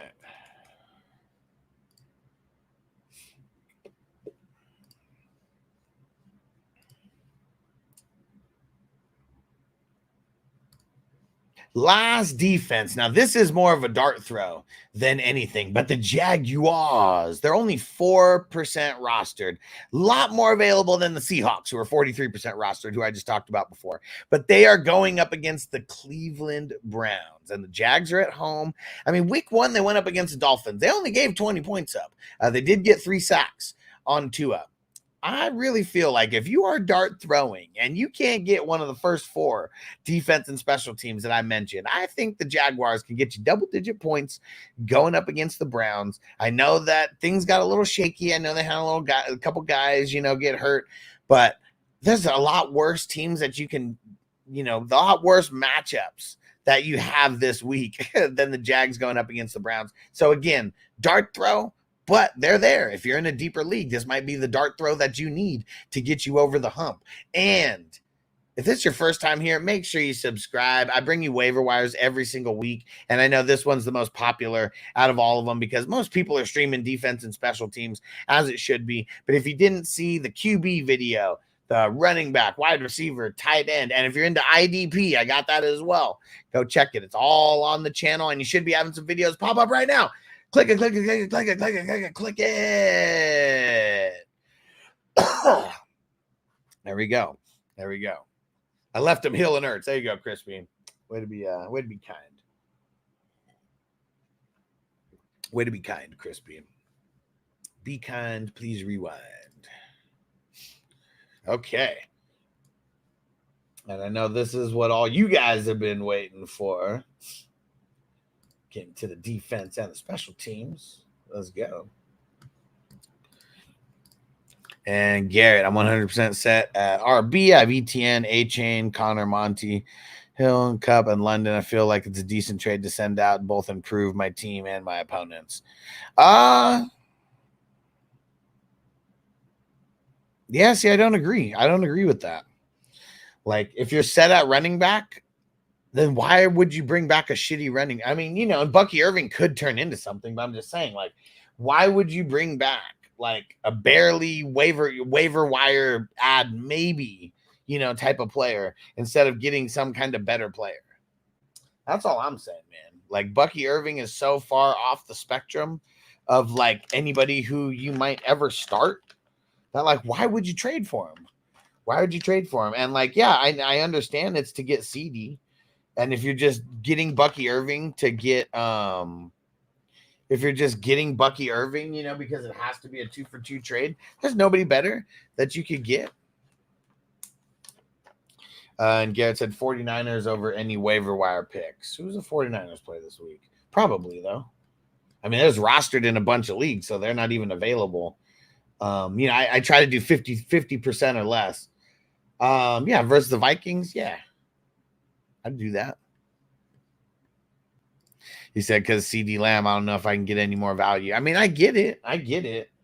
But like, I would aim higher. And then if you have to settle for Bucky Irving, like maybe, like that would make me feel like if I'm only able to get it because of that, but I don't know. All right. Everybody's favorite section. Getting over to the IDP.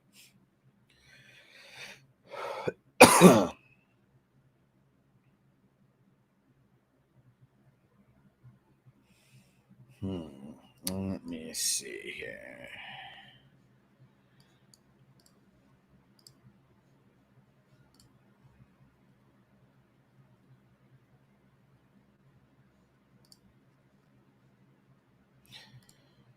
Okay, actually, never mind.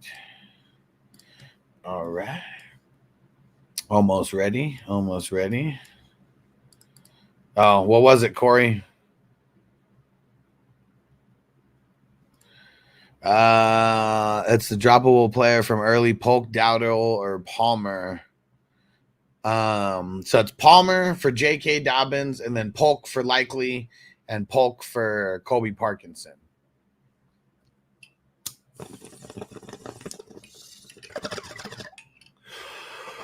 That's how you're putting it in there. Let me just put the question in again. Put the question in again. Start in again if you can. Sorry, I'm making you write it twice, but just help me out. Help me out with that.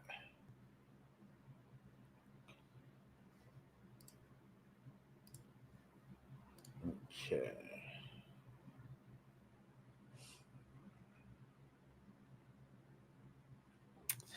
So I think I could pull a Nick Chubb or Swift instead of Irving. I mean, try it, dude. Like, I mean, Nick Chubb, I mean, because those would be better, like, long-term, right? Like, I'd try to get Nick Chubb, like, especially if you have an IR spot and you can just tuck him in the IR spot, you know, like that, not too bad. Not too bad.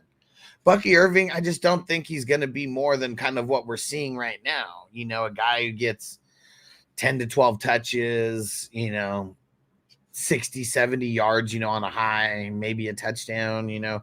Not saying he can't have a better game than that, but consistently, I bet, like, those are going to be, like, his better games.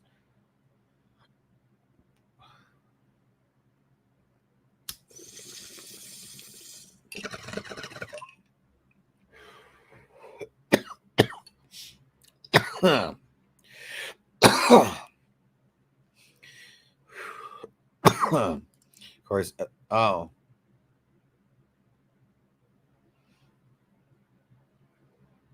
Oh, that's why.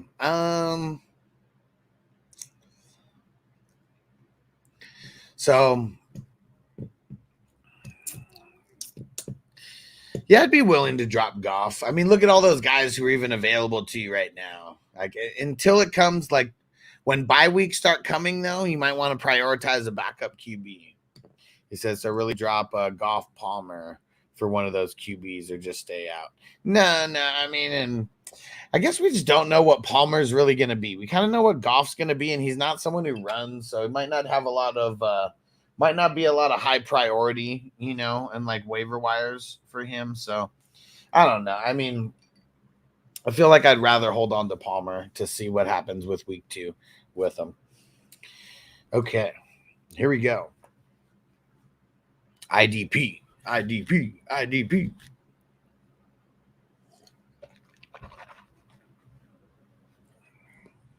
And Zoo Crew was right, so I'm going to listen to Zoo Crew with what we said. And let's see. Hold on. I got to check this real quick. Let's see if they're right about the snap percentage. See, not right about the snap percentage. Oh, defensive snaps, 67. Okay, that's what it is. The snaps are correct, but we don't know the percentage. There we go. Okay.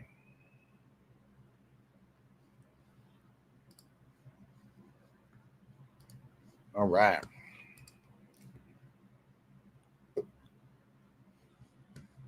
Oh, hold up. Let me go mark down the time on this. 3 hours and 15 minutes. That's how long we've been rocking so far right now for this waiver wire day.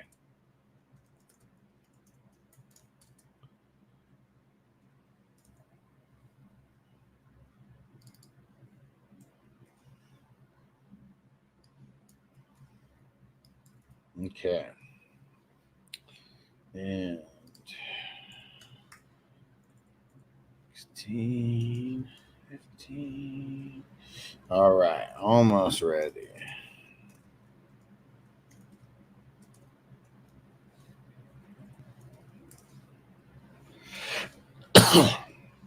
Here we go.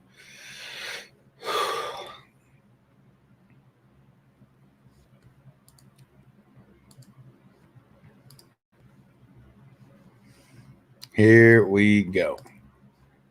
What up? Welcome back to all you IDP savages. We got an IDP waiver wire video, and I got a handful of guys to talk about here. We are breaking down the linebacker position first. And the guy who we got to talk about first came out of nowhere like an RKO. This dude in redraft leagues, he's rostered in like 4% of leagues. And it's probably people who picked him up last minute because Devin White was going to go out. But Zach Bond with 42 points, man, 11 solo tackles. You look at his career numbers, and like his most career solo tackles in one single season was 18. He got 11 in this game. So just really insane. So he's going to be someone you should pick up on waivers with some of the IDP guys. Like you might not even need to put in waiver claims. You know, he's got to be smart about it, depending on your league, depending on how many people you roster. But Zach Bond, I'd go pick him up because I think he's going to take Nakobe Dean's job even after Devin White comes back. The way that he looked, and he was the one who got 100% of snaps. Nakobe Dean didn't play 100% of snaps. He played mid-90s. So Zach Bond, oh yeah, go prioritize him if you need someone at the linebacker position. There we go. Number 1.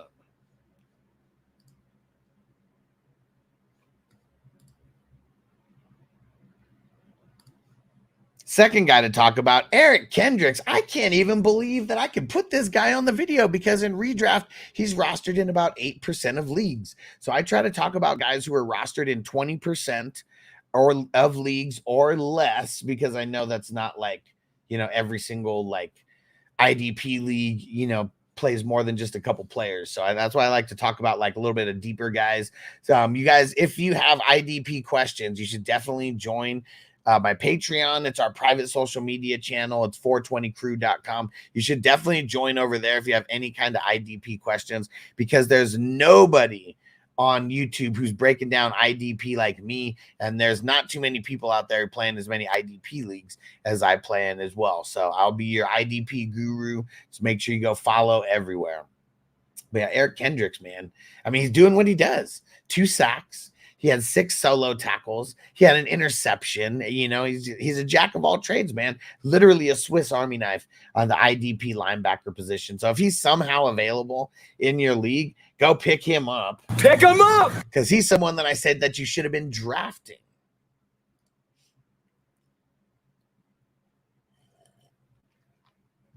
And Josh said IDP waiver wire help. Still new to this. This is going to be your favorite part of all these streams that we're doing, because it just depends on what leagues you're in. You know, the hustler leagues, maybe, you know, guys like Eric Kendricks already drafted. But there'll be guys on here because I talk about guys who are 0% rostered, like, as well. All right. And Marco said, pick up Justice Hill or Bigsby. Probably Bigsby. Probably Bigsby. I guess I didn't even talk about him in the waiver wire. And Toyota wants only in your IDP leagues. Well, then you'll see. Well, I mean, there'll be some where people are rostered, some where people aren't. And, you know, it's all be different. All be different. Bake said he had back issues before he played the game. He was fully cleared, right? Hoping he's okay. He said Kendrick's the man. Yeah, he's the man. And what they say, he's dealing with a little bit of dehydration, you know. So it's, you know, they just need a little bit of H2O.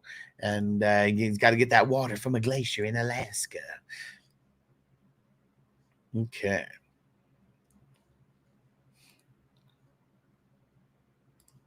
So I got some saved on the waiver wire, seeing what you say. Here we go.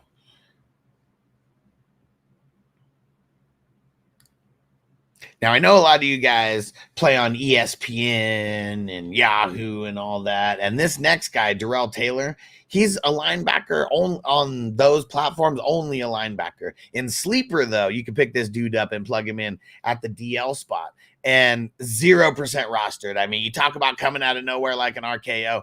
This dude came out of nowhere like an RKO. He played a bunch of snaps. And I feel like after the performance that he had this past week, it's only going to go up as well. You mix in 7 solo tackles and 2 sacks, they're going to figure out a way to keep you on the field, you know. And so I think Darrell Taylor, he's only going to keep going up and up, and someone who's not rostered in a lot of leagues at all. And if you're on Sleeper, you can play him as a DL, and that's what you want to do. And that's why I like playing on Sleeper. There we go. And Jaden said, I dropped Khalil Mack for Alex. Anal zone. Get in the zone. I think it's going to be more consistent for you. How about that? I mean, I know he scored more in this week. All right, let's see here.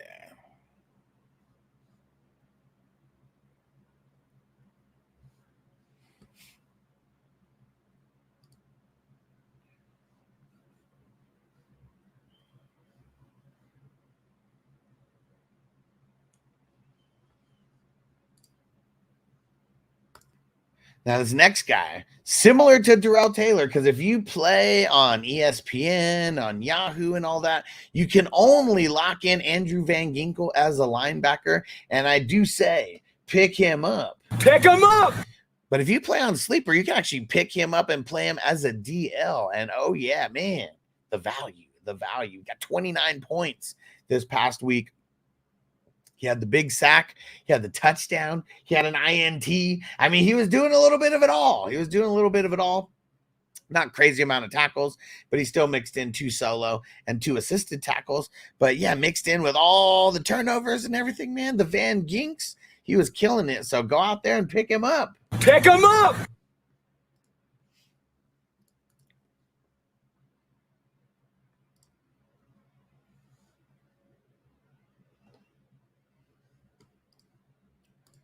Now, this guy's an honorable mention. He's 32% rostered in Yahoo leagues and redraft leagues. But just in case, I got to bring up Alex Anzalone.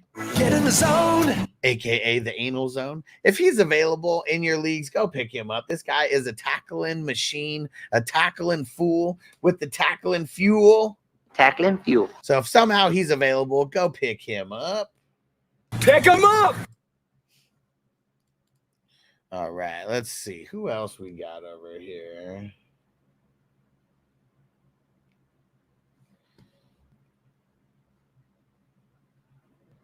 Let me see.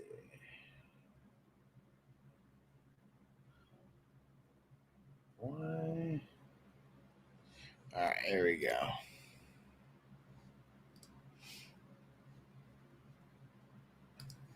Another linebacker that you want to get on your radar. DeMarvion Overshown. So second year in the NFL. He got hurt last year, so he didn't really play like at all. I don't even think he played one snap last year. And boy, did he hit the ground running though. 5 solos, 6 assisted, and he had a sack as well. There's not too many key defensive players for the Cowboys in the linebacker spots. I mean, it's like Eric Kendricks, and that's it. And Demario Overshown also playing the inside linebacker over there. So he might be someone to keep on your radar and go pick him up. Pick him up! Let's see. Anybody else? Oh, yeah.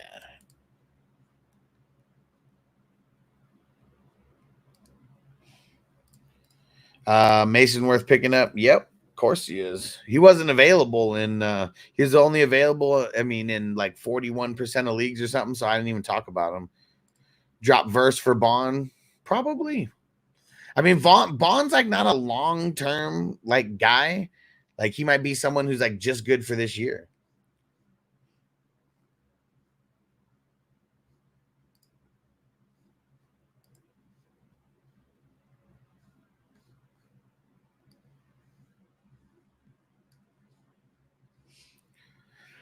Okay.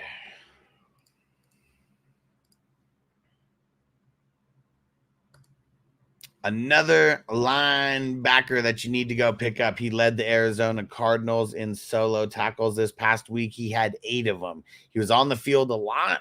He was making a lot of tackles, and that's really all you want out of these IDP players. So, I mean, I'm just going to put guys on your radar who aren't really rostered in a lot of leagues. This guy's only rostered in 6% of redraft leagues. Mac Wilson for the Arizona Cardinals. So, if you have a weak spot in as one of your linebackers, go pick him up. Pick him up!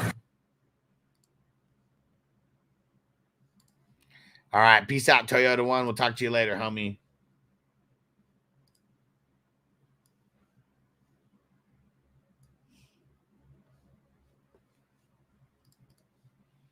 One more guy. Actually, I guess I got to talk about 2 more guys. So I didn't even think one of these guys would be rostered in less than that many leagues. Where the hell? Where is he? There we go.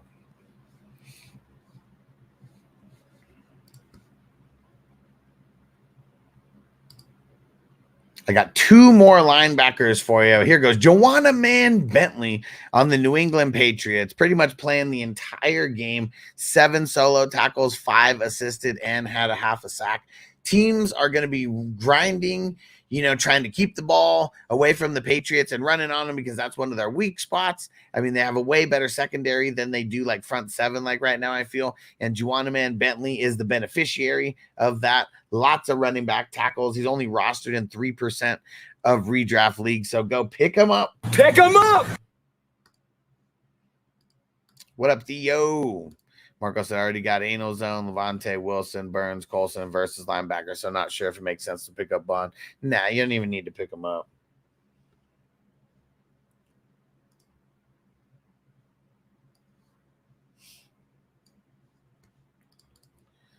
All right, here we go.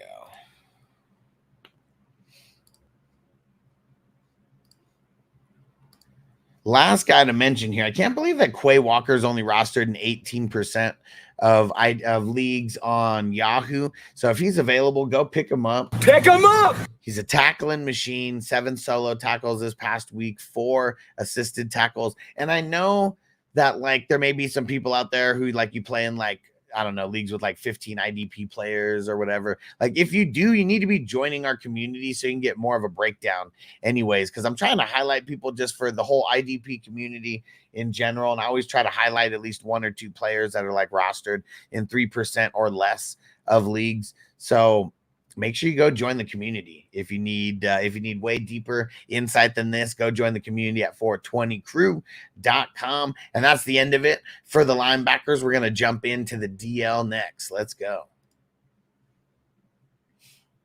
Crispy said, better spend it on Tony. Man, fuck Tony! All right. Here we go. Let's get over to the DLs.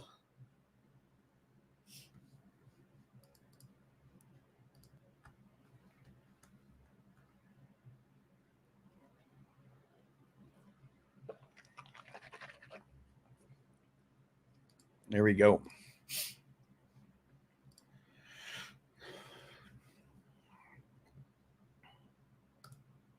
Jumping over to the defensive lineman position, and the top point getter on the week for defensive lineman, Greg Russo, 41 total points. He had 6 solo tackles and had 3 sacks and a forced fumble. Man, if he's available in your league, you know what to do. Pick him up! Go do it. Go do it. Showing out. What a game. What a game. Monster start he's got going up against Miami and then Jacksonville. So they have a little Florida tour that they're going on here. But Greg Russo, we've been waiting for this. We've been waiting for him to do this. And let's see if he continues this tear going into year 4. He's only rostered in 10% of redraft leagues. I know if you play in a deeper IDP league, he's probably not available. But if you play in a more shallow IDP league and you have a defensive line spot, pick him up! All right.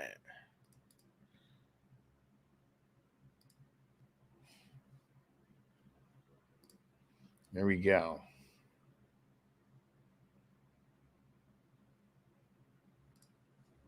DeMarcus Lawrence. Oh, man. I think because of the lack of good defensive players that they have over there in the front 7, he kind of showed out a little bit. Cleveland, not that good, though. So I don't know if we're going to be able to expect him to go throw down 2 sacks every single game. He did get 4 solos. He had 3 tackle for loss. He's only 5% rostered. So if you really need some help at a D-line spot, pick him up! But I would be weary because the Browns, they just look like hot garbage, like all around. So that could be one of the reasons why he was able to get to the QB so easy and get those 2 sacks as well.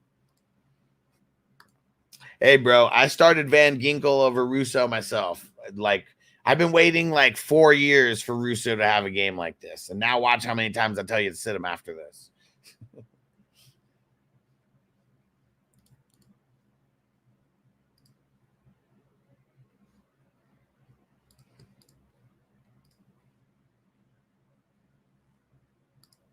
Now, how about a low rostered, almost a no rostered IDP DL here in Keon White for the New England Patriots? Second year, he got a bunch of snaps, played 41 total snaps, pretty much the whole game, and he had 2 sacks. 2.5 sacks, 2.5 sacks, had 3 solos. And man, I mean, you just never know how New England's going to scheme. And, kid coming out of Georgia Tech a year ago, really didn't do too much, last year, and starting off with a bang. So if you play in a deeper IDP league and you got multiple DL spots, maybe a dynasty, he's not too rostered in a lot of these dynasties either, go pick him up. Pick him up!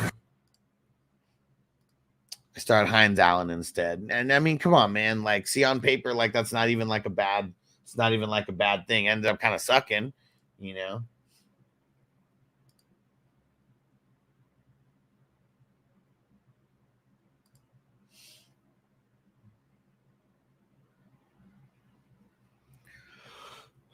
Here we go. It pains me to have to mention Trayvon Walker right now, but he had 2 sacks on Tua. He had 6 total tackles, 2 solos, 4 assisted, and he played a bunch of snaps. I don't know. They got Cleveland this next week, so it's like, man, we saw what DeMarcus Lawrence did against them, and I know Josh Hines Allen, on the other side, like he's like a beast as well, and that's like one of the reasons why Trayvon Walker will never get will never be like the number one look for like an offensive line. So going up against Cleveland next week, pains me to say it. Pick him up! I'm starting Hines Allen over Russo every single time, for sure. For sure.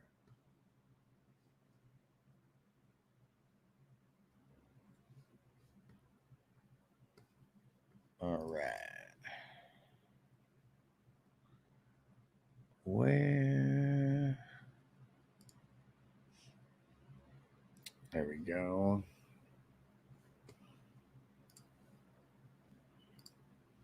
Just checking one thing here.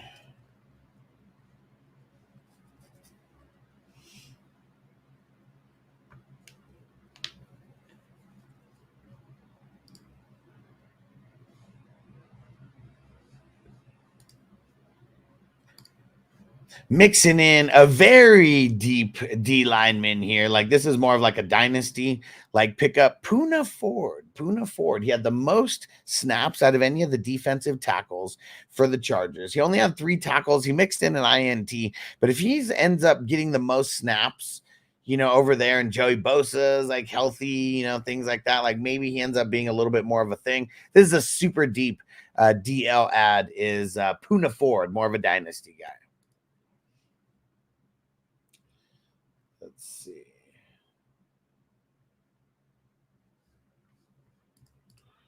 Might almost be done with the DLs. Let's see.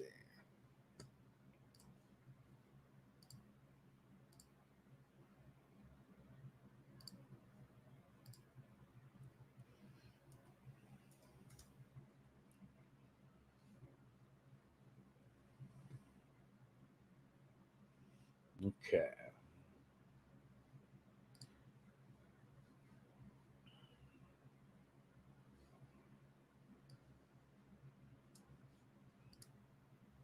Deshaun loves to get sacked. Yeah, he does. Yeah, he does. Here's another deep defensive lineman for you. And he played about 66% of the snaps for D end for the Colts this week. I think did a little better than Kwity Paye, but Tyquan Lewis is who I'm talking about here. And he had 4 solos and 2 assisted, and he mixed in a sack as well. They have a lot of guys who can get after the quarterback. And I just think with the amount of snaps that he played, if you're like kind of desperate for a DL, whether it's dynasty, whether it's redraft, Tyquan Lewis, look no further. Look no further. Mr. Vengeance, what up, homie? Said won by 70, even though Swift played so bad. He said the Bears defense saved me. Nice.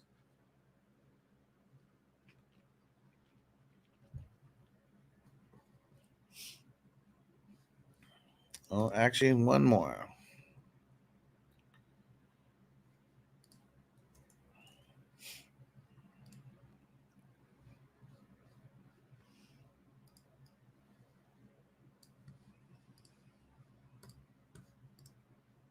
Here is the last defensive lineman that I'm going to throw on my waiver wire video today, and kind of back from the dead a little bit, Zaven Collins, because someone who we weren't like excited about like at all. Like he just hasn't been doing good the last couple years, but now they're going to have him rushing off the edge a little bit more as well. He didn't get to the quarterback or anything like that, but he did have 9 total tackles, 5 of them solo, 4 of them assisted. He ended up with 16 points for the week. So D lineman, it's one of those positions where it's very, very slim as far as like the top heaviness. So if you are desperate for a D lineman, Zaven Collins, go and pick him up against the Rams. Pick him up! And now we're going to jump into the DBs. There we go.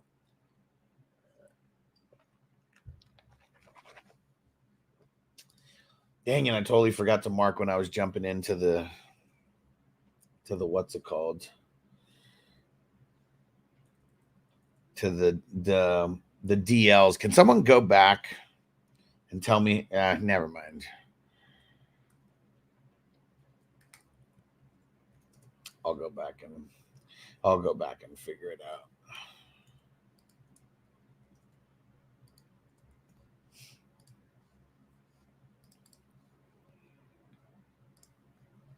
right.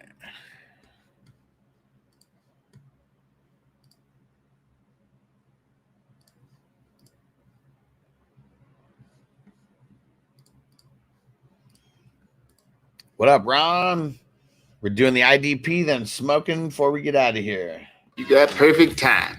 About to start a little puff giving this motherfucker. Let's jump over to the DBs, and we're always trying to target a lot of these safeties if we can. And man, this safety killed it. I mean, this DB killed it this week. Alante Taylor, whoo, 3 sacks. 3 sacks out of a DB. I mean, that's insane. He was the top DB on the week, 5 solo, 1 assisted. And, you know, the sacks aren't always going to be there like that. But if a guy can put, you know, 5 to 10 solos just on a weekly basis, and I know he's able to do that kind of thing, he's worth picking up for sure. Pick him up. All depends on who you have, but I don't think this is a flash in the pan like for him. Maybe the 3 sacks is, because not too many players are going to get 3 sacks a game no matter what.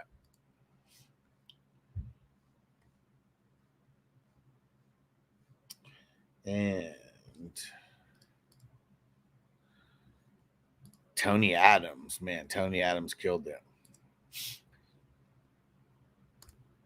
Second DB here. Both of these guys that I mentioned off the beginning barely rostered in leagues. I mean, Tony Adams only rostered in 1% of leagues. He's the safety for the Jets, for those goddamn Jets. And dude, 8 solo tackles, 4 assisted, and mixed in a sack. I know they were going up against a heavy run team, you know, and obviously you're going up against a heavy run team. You're going to get more tackles because of that.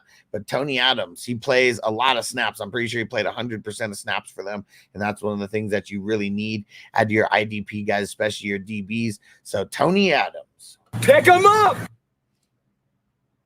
Let's see. Dow Max, and I was watching Tony Adams last night. He was all over the field, right? I mean, 12 total tackles. I think he led the game in total tackles.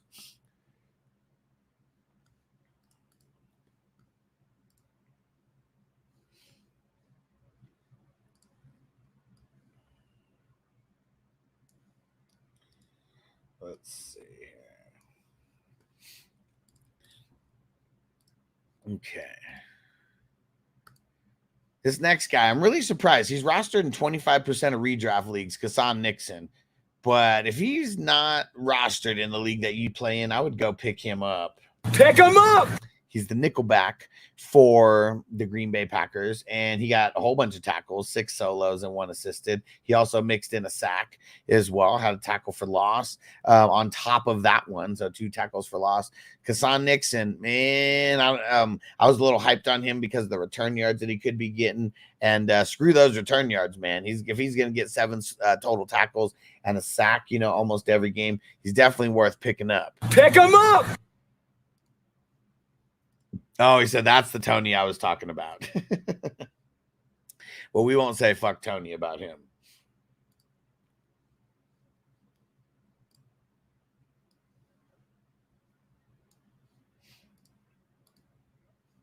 Now, this guy, Dax Hill on the Bengals, I was really nervous about him coming into this year because they moved him from safety to corner.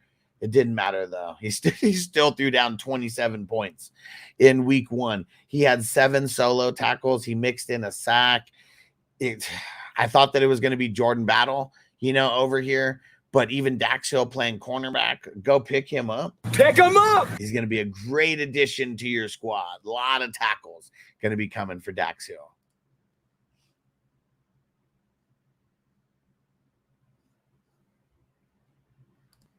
RGQ says likely really the truth. I mean, he looks good. I mean, I don't know about being the truth, but he looks really good.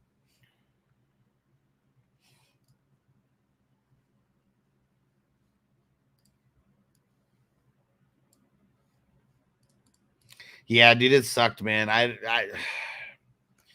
really wasn't expecting Von Bell to be the guy and like take all of his snaps like that. Yeah, that sucked, man. Battle's droppable in redraft. It sucks. Tyreek Stevenson on the Bears, one of their cornerbacks over there. And I don't like targeting too many cornerbacks, but normally he gets a lot of tackles. I mean, he mixed in an INT and a defensive touchdown, but normally he is mixing in a lot of tackles. He only had 2 solos and 2 assisted this game, so it wasn't a good representation of his tackle skills, but 24 points nonetheless. And people are going to throw on Chicago a lot, and normally he's going to be a guy who's getting a bunch of tackles, and even in this case didn't get a bunch of tackles, still threw down an INT and a TD. He's only rostered 9% of leagues on Yahoo.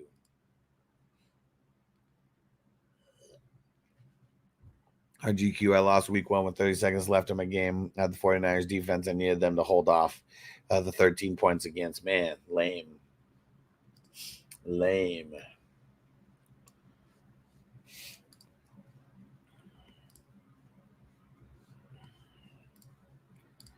This next DB, I'm really surprised he's not rostered in more leagues than he is. Only 6% rostered on Yahoo redraft leagues, and he killed it. Julian Blackmon for the Colts, 13 total tackles, 10 of them were solos. And oh boy, Blackmon, he is very, very good. He plays all the snaps over there. And if you need a dope safety, this is someone to pick up, because I really feel like that 10 solos that he's getting, they went up against Mixon, and Mixon ran it 50 times, he ran it 30 times, but it seemed like 50. So that's why he got more tackles. But they're going up against Green Bay, who's going to be running it a bunch. And then they're going up against Chicago the week after that. And Caleb Slim Pickens, and then Pittsburgh after that. So he's got a handful of good games coming up. Julian Blackmon, he is my waiver wire pickup of the week for IDP DBs. I mean, because he didn't come out of nowhere. He definitely started coming on last year, but I think there's a lot of people who just have no idea who he is. So I would be picking him up. A lot of tackles are going to be coming from him. Nick Cross went off 2 for sure. Ron said, which game you most excited about this week? I don't even know yet. Johnny said, oof, that sucked. What happened? Oh, yeah, the 49ers shit, yeah. Let's see.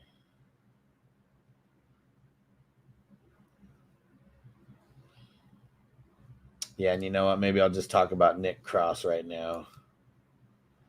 Also, because going up against Mixon, though.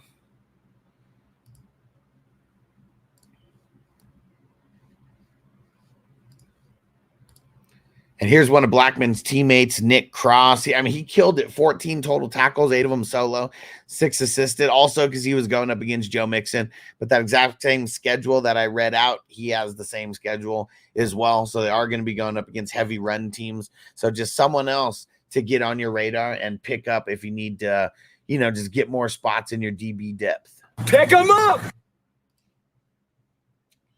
Let's see.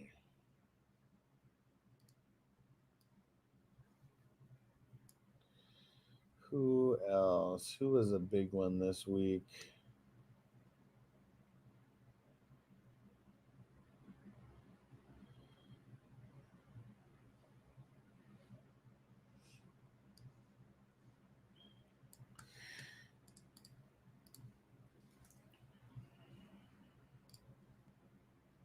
Here we go. Another one here that you could go pick up and start pretty much anywhere is Harrison Smith.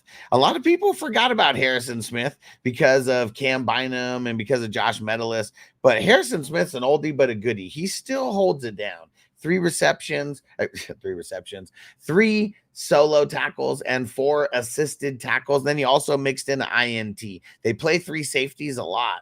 And look at here. He played 68 total snaps. I'm pretty sure that was very close. That was very close to 100% of snaps.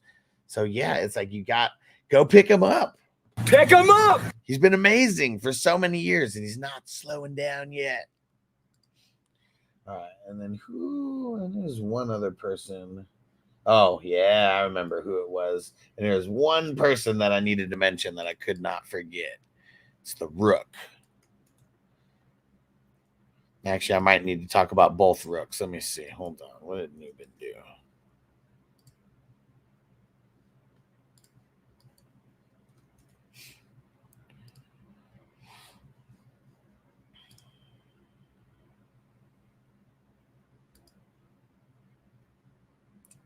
He says he's 35. I mean, he's been in the league for like 10 plus years, bro. Who's Diaby? Who's Diaby? Hold on. Who are we talking about?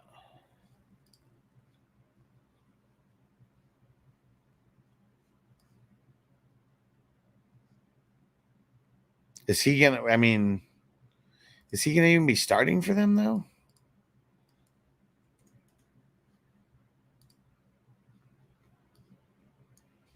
All right, here we go.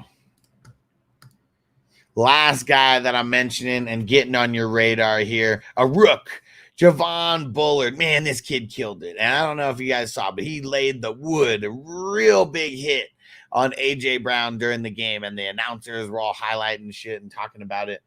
He killed it. He killed it in his opening debut. 7 solos, 4 assisted. He played all the snaps. This was the rookie who I was super, super excited about because he was coming into a starting role over there, and he killed the game in week 1. And I think you got to go pick him up. Pick him up. Make sure you don't sleep on him. Get him on your bench. And if it's your first time here, hit that subscribe button because I'm one of the only YouTube channels bringing you the IDP heat week after week after week after week. Make sure you hit the like button. I got all the waiver wire videos for offensive positions as well. For you guys who play in team defense, I got that video for you as well. Go check it out. Go follow. Turn on the notifications. Appreciate you guys. And one of the videos that's coming up right now, click it, click it, click it, click it, click it. Yes, done. Whoo! 4-hour show. Got through all of it. Got through the QBs, running backs, wide receivers, tight ends, defense and special teams, and got through DBs, DLs, LBs at the IDP. Nobody goes as hard as me in this fantasy world. And I appreciate you guys rocking because I know there's multiple people who are here for this 4 whole hour show. And you guys got the insight. You're able to ask questions and everything. Everyone else who watches this video, they just hear what I think in those tiny, tiny little clips, that are there. Everyone else who's here, you get to hear all the behind the scenes insight and all that kind of shit. Ask questions. So I appreciate you guys being here. Said already put in the waiver on Bullard. I mean, you damn right, man. You damn right. Bullard is a beast. Bullard is a beast. And RGQ, should I try to move him? Who are you talking about? Who are you talking about? Way has decent game. Try to move him. I don't know. I don't know. I'm missing it.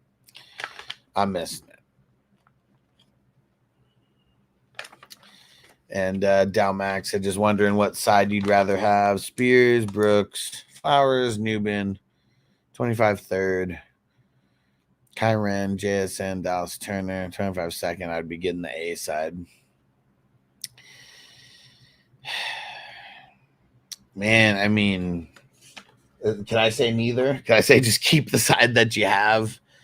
Because, I don't know. I mean, yeah, I like you getting like Zay Flowers and stuff, but it's like Spears. Dude, Spears ain't going to be shit. And Jonathan Brooks, like, man, he's already hurt. It's like question marks. I just hold, man. I feel like this trade just needs to get reworked. Like, I mean, it probably is better getting the A side, but I don't know. I don't even know who else is on your team. So it's like Kyren Williams, you really mean nothing, to your team? Because, like, I don't know. You thinking you're going to replace him with Spears and Brooks? Like, I don't know. I don't think that's going to be a thing. Yeah, coming back from injury, only played 54% of snaps. He's listed as the left outside linebacker. He has the DL. He had both. So I think he's going to do well next week. Well, let's see. I know he's not rostered in a bunch of leagues and because he's hurt. I couldn't even think of who you were talking about at first. All right. Whoo. Shout out to the producers of the show. We had some people in here doing producer things earlier. Appreciate you guys. All our 420 crew Patreon members, our ultimate priority member, all access, our elite members, our superstar members, our 420 ride or die crew. I appreciate the hell out of you guys. And you know what? I totally forgot to check something. Let me see. Hold on. I totally forgot because we're so knee deep in yeah,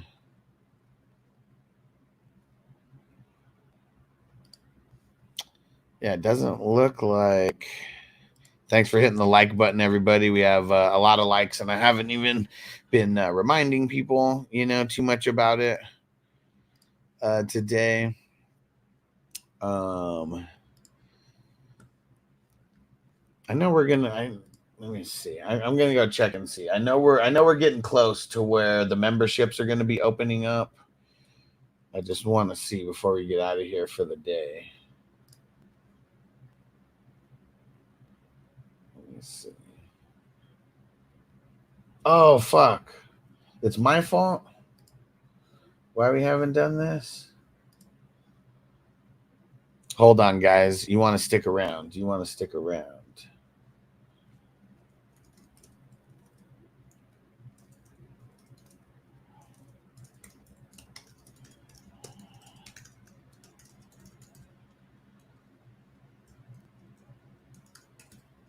Hold on. I didn't know that it was my fault why the memberships hadn't been turned on yet.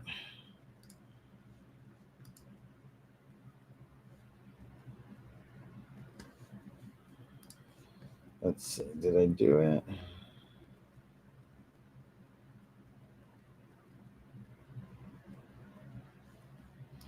Oh, wait. Hold on.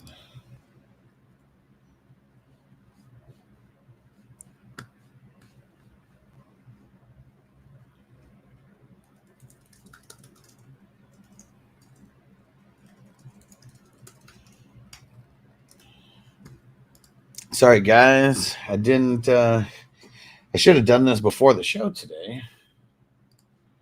Should have done this before the show today. Let's see here.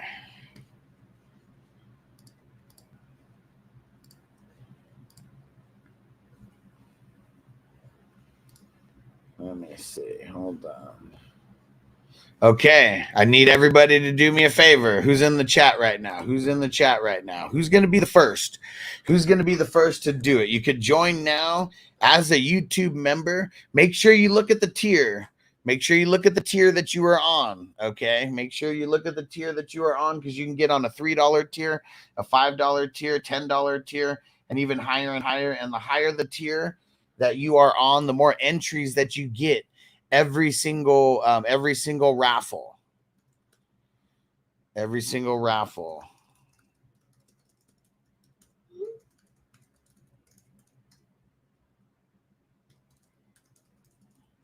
So let's see who's going to do it first. Let's see if we can get a couple people signing up now while I'm here.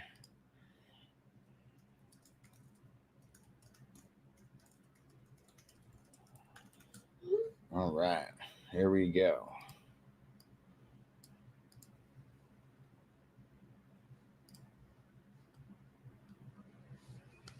All right, let's smoke it up. Let's smoke it up. And let's see who's going to be the first. Who's going to, because this is, Corey Corey was like the original first, but now since everything changed, now there's no members as of now, but there will be as soon as we get some peeps to sign up here. And priority on getting your questions answered as well. That's going to be another thing always for members. And you get the membership badge and you get access to the 420 crew emojis with more emojis to come. As we get more members in here, you'll be able to get more slots will open up that I can do more. You guys remember before we had like 10 or so on there. That's the whole goal. We need to keep just getting more and more. And Down Max said, yeah, fair enough. It's a really close trade, so I had to get some other opinions. Thanks. Yeah, and seeing like, I'd rather, like, if it seems too fair, I almost don't want to do it. Like, I really don't. Like, I want to improve my team a bunch, or I just, and I'm not saying you can't improve the other team at the same time. I'm not saying that. I'm just saying I want to improve my team a bunch, so it's got to be calculated trades. And Cy Walt said, would you guys either drop Zeke, Chase Brown, or Warren to grab likely? Hey, Johnny. First 420 crew member, epic member. Let's go. You the man, Johnny. You the man. You the man. You can do it. All right. Johnny's the first one getting it in. Appreciate you, homie. Appreciate you. Throw those emojis in there so everybody sees. And where the hell was I? Where the hell was I? Oh, here we go. Who'd you chop between and Giants? I'll upgrade next month when I get that new job. Hell yeah, bro. Appreciate you. And look, got the green cross. Got the green cross next to his name. So we're not able to do the canna leafs or anything like YouTube was hating on that. But we got the green cross. Green cross for the 420 crew. Let's go. Let's go. And Dow Mac. Yeah, Dow Mac. Let's go. Let's go. Let's smoke it up. Let's smoke it up for the crew.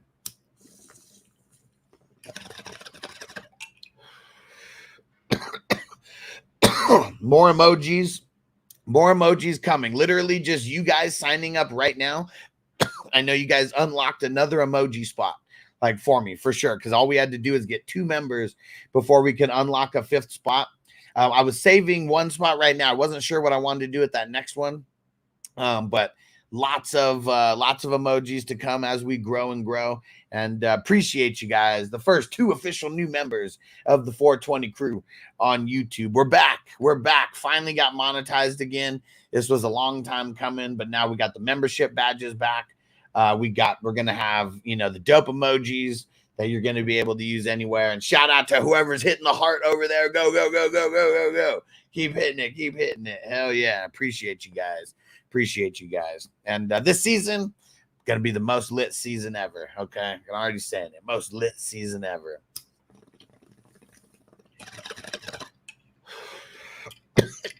What do you guys think of the way that I did the waiver wire show today? Way different than the way that I did it in the past at all. Really over the last 2 years, because it wasn't me by myself, doing things in a little bit of a different way. But I want some feedback. Give me some instant feedback, guys, before I get out of here. What did you guys think of today's waiver wire show for people who watched it live? And then what do you think for the people who are going to be able to watch it on video a little bit later? What do you think? What do you think? Let me know. We got one more bowl here, and I'm going to get off. Pause. And no show for me tonight because Noble's got football practice. But Stevie B will be back. Bake says where it doesn't have an option for membership. Hit the refresh button. Hit the refresh. You got to refresh. Everybody refresh. Yeah, you got to reset it because I just turned it on. I didn't realize that it was me who had to hit a button to turn it on. So I turned it on right now just so we could talk about it at the end of the show. Johnny said it was good. Appreciate you. Appreciate you. And I know, let me see. Hold on. I think there's an actual link. Here we go. Here we go. There's the link to actually join. There's the link to actually join. I found it. And Jonathan said Trey McBride or Bowers for Josh Jacobs. Probably Bowers. Probably Bowers. I mean, good hype after game 1. So maybe someone will bite on that hype. Down Max said it was a good show. Appreciate you. Appreciate you. I got all of the timestamps in, so if people jump on this show, they'll be able to jump to whatever position I was doing.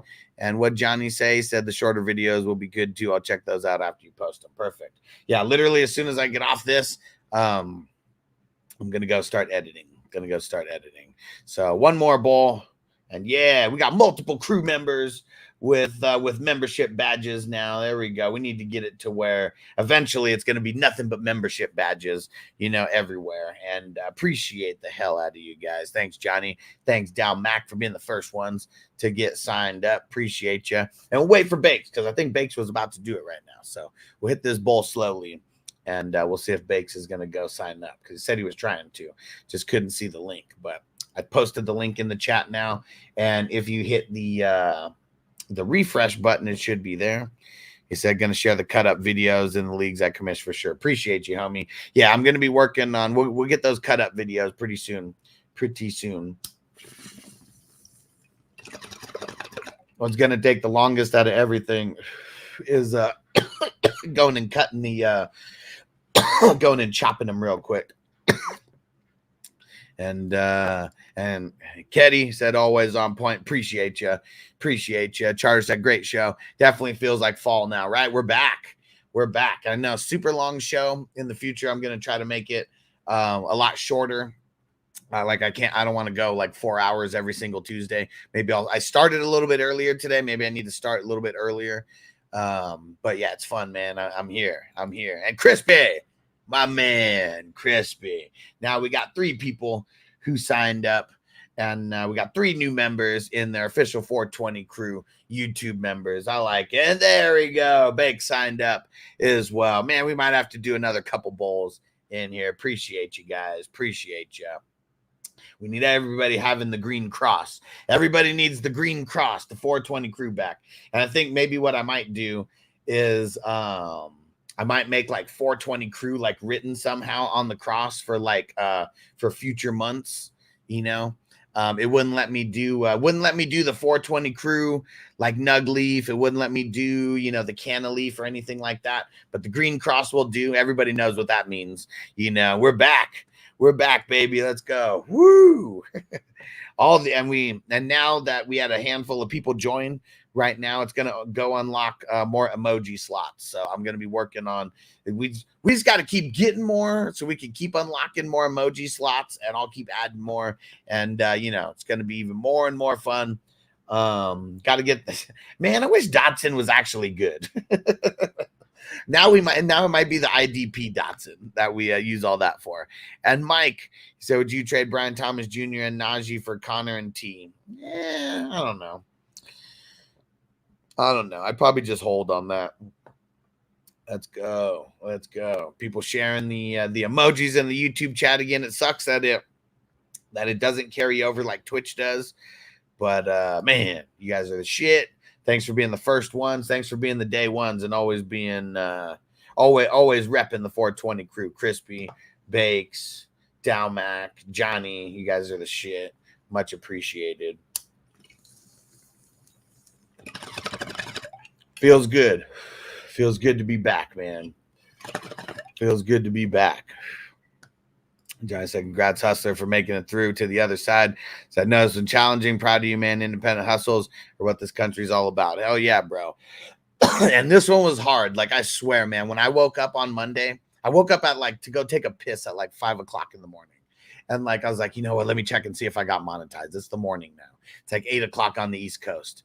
And like, I hit the refresh button, and it showed that I was monetized, and bro, I almost started crying. Like, Like, that's how good it felt. Like, it was like such a weight, like, off of my shoulders, because like this has been, it was only stressful when I kept getting denied. Like, that was the thing that was so stressful about it. I'm like, what the fuck do I gotta fucking do? There's nobody I can fucking talk to. It's literally giving me one sentence of saying what's like wrong with this shit. And like, so man, I swear, dude, like yesterday when I woke up and I couldn't go back to sleep, I was so hyped. I was like, dude, I gotta start setting all this shit up right now. I was so hyped because man, it was so hard. And I could only, like, if I would have got denied again, I would have felt so defeated, because this time I really had felt like I figured out what it was. And thank goodness that I did figure out what it was. Because yeah, had I got denied again, I probably wouldn't have kept trying, because my brain was completely racked. So I'm glad that I figured it out what it was. Had to change a bunch of things over these last 3 months. A lot of things in the description specifically. But feels good. Feels really good. And I'm glad, because I know that like everyone was so sad when we don't have the membership badge anymore. We don't have the emojis anymore. And like, so I'm so glad that we got it back, and we're going to keep rebuilding it up. And thanks for being along for the ride, guys. Thanks for being along for the ride. And Christian, he said, Amon Ra pitch, Javante, Terry for Kyren, Tay, Dulcich, Deontay, good trade. It's too much, man. It's too much. It's too much. You're winning and losing on both sides in different players. So I'm going to say, no, it's not a good trade. We need a more calculated trade. Like, if you want to, like, just cheer for all those guys on the other side, like, go ahead. But it's not a smart trade. It's not. Like, you win and lose at the same exact time with that trade. Fuck, what happened, Crispy? What did they say? What did they say? What did they say about CMC? This is some bullshit, man. Fuck Madden. I don't even want to play Madden anymore.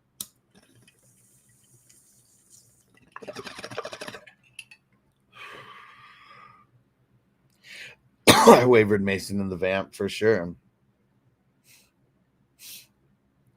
But what did you see? But what came up, though? Shanahan said Christian McCaffrey would be day-to-day this week. Shanahan said if it was a playoff game, Christian McCaffrey would have played. What the fuck are you seeing, Crispy? These are the two things that I just saw, like, that popped up an hour ago. So, no, there's no guarantee that he's not playing this week. All right, one more bull, because all the people who signed up to be 420 crew members officially on YouTube, all our 420 ride or die peeps, let's go. Yeah, that 420 ride or die crew is gonna get it's gonna get a lot bigger. But what did it say on Sleeper though? What did it say on Sleeper? Like, let's go see. Like, a legit. Like, let's just pull up Christian McCaffrey right here.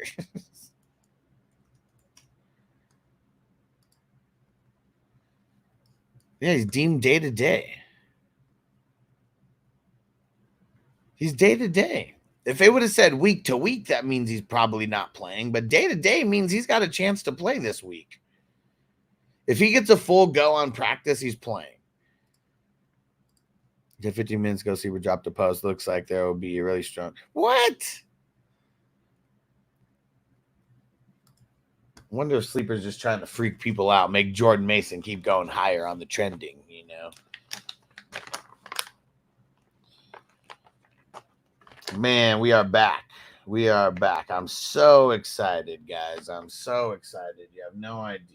It's not necessary. I mean, of course, it's about the money, you know, because like I wasn't able to make $1 like off of YouTube last year, and we're putting so much content here. I should be able to make money, you know, off of YouTube. So, but it feels really good to have all the membership badges back, the emojis back, because like that is, you know, like that's like the flavor of the show, you know, and like nobody else on YouTube has emojis like we do because I create all these myself. And nobody probably really has the balls to do things like this on YouTube. But YouTube either says yes or no. Like, it's not like they demonetize you like for doing it, because I still put the I still tried with the canna leaf and the 420 bud leaf. They let me put it as an emoji, you know. They let me put it as an emoji, just couldn't put it as the membership badge.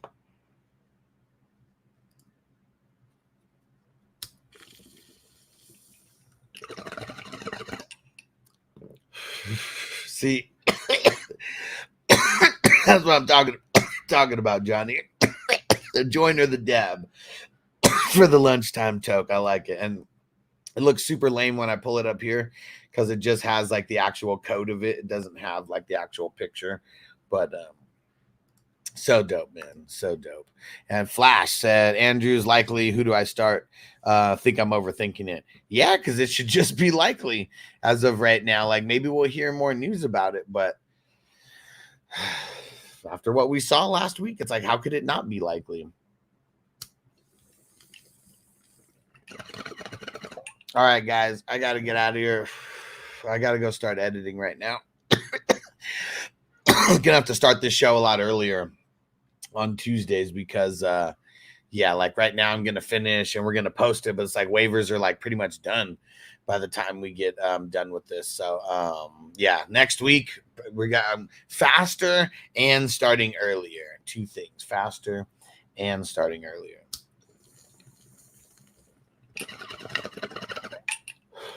All right, guys, I'm out.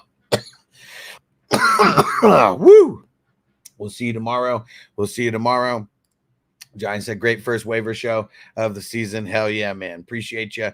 And be on the lookout for all the uploaded videos. They'll be coming real soon. We'll see you guys later. Peace out. Defense on me. I don't want them to gain another yard. You blitz all night. If they cross the line of scrimmage, I'm going to take every last one of you out. You make sure they remember forever the night they played the Titans. Here comes the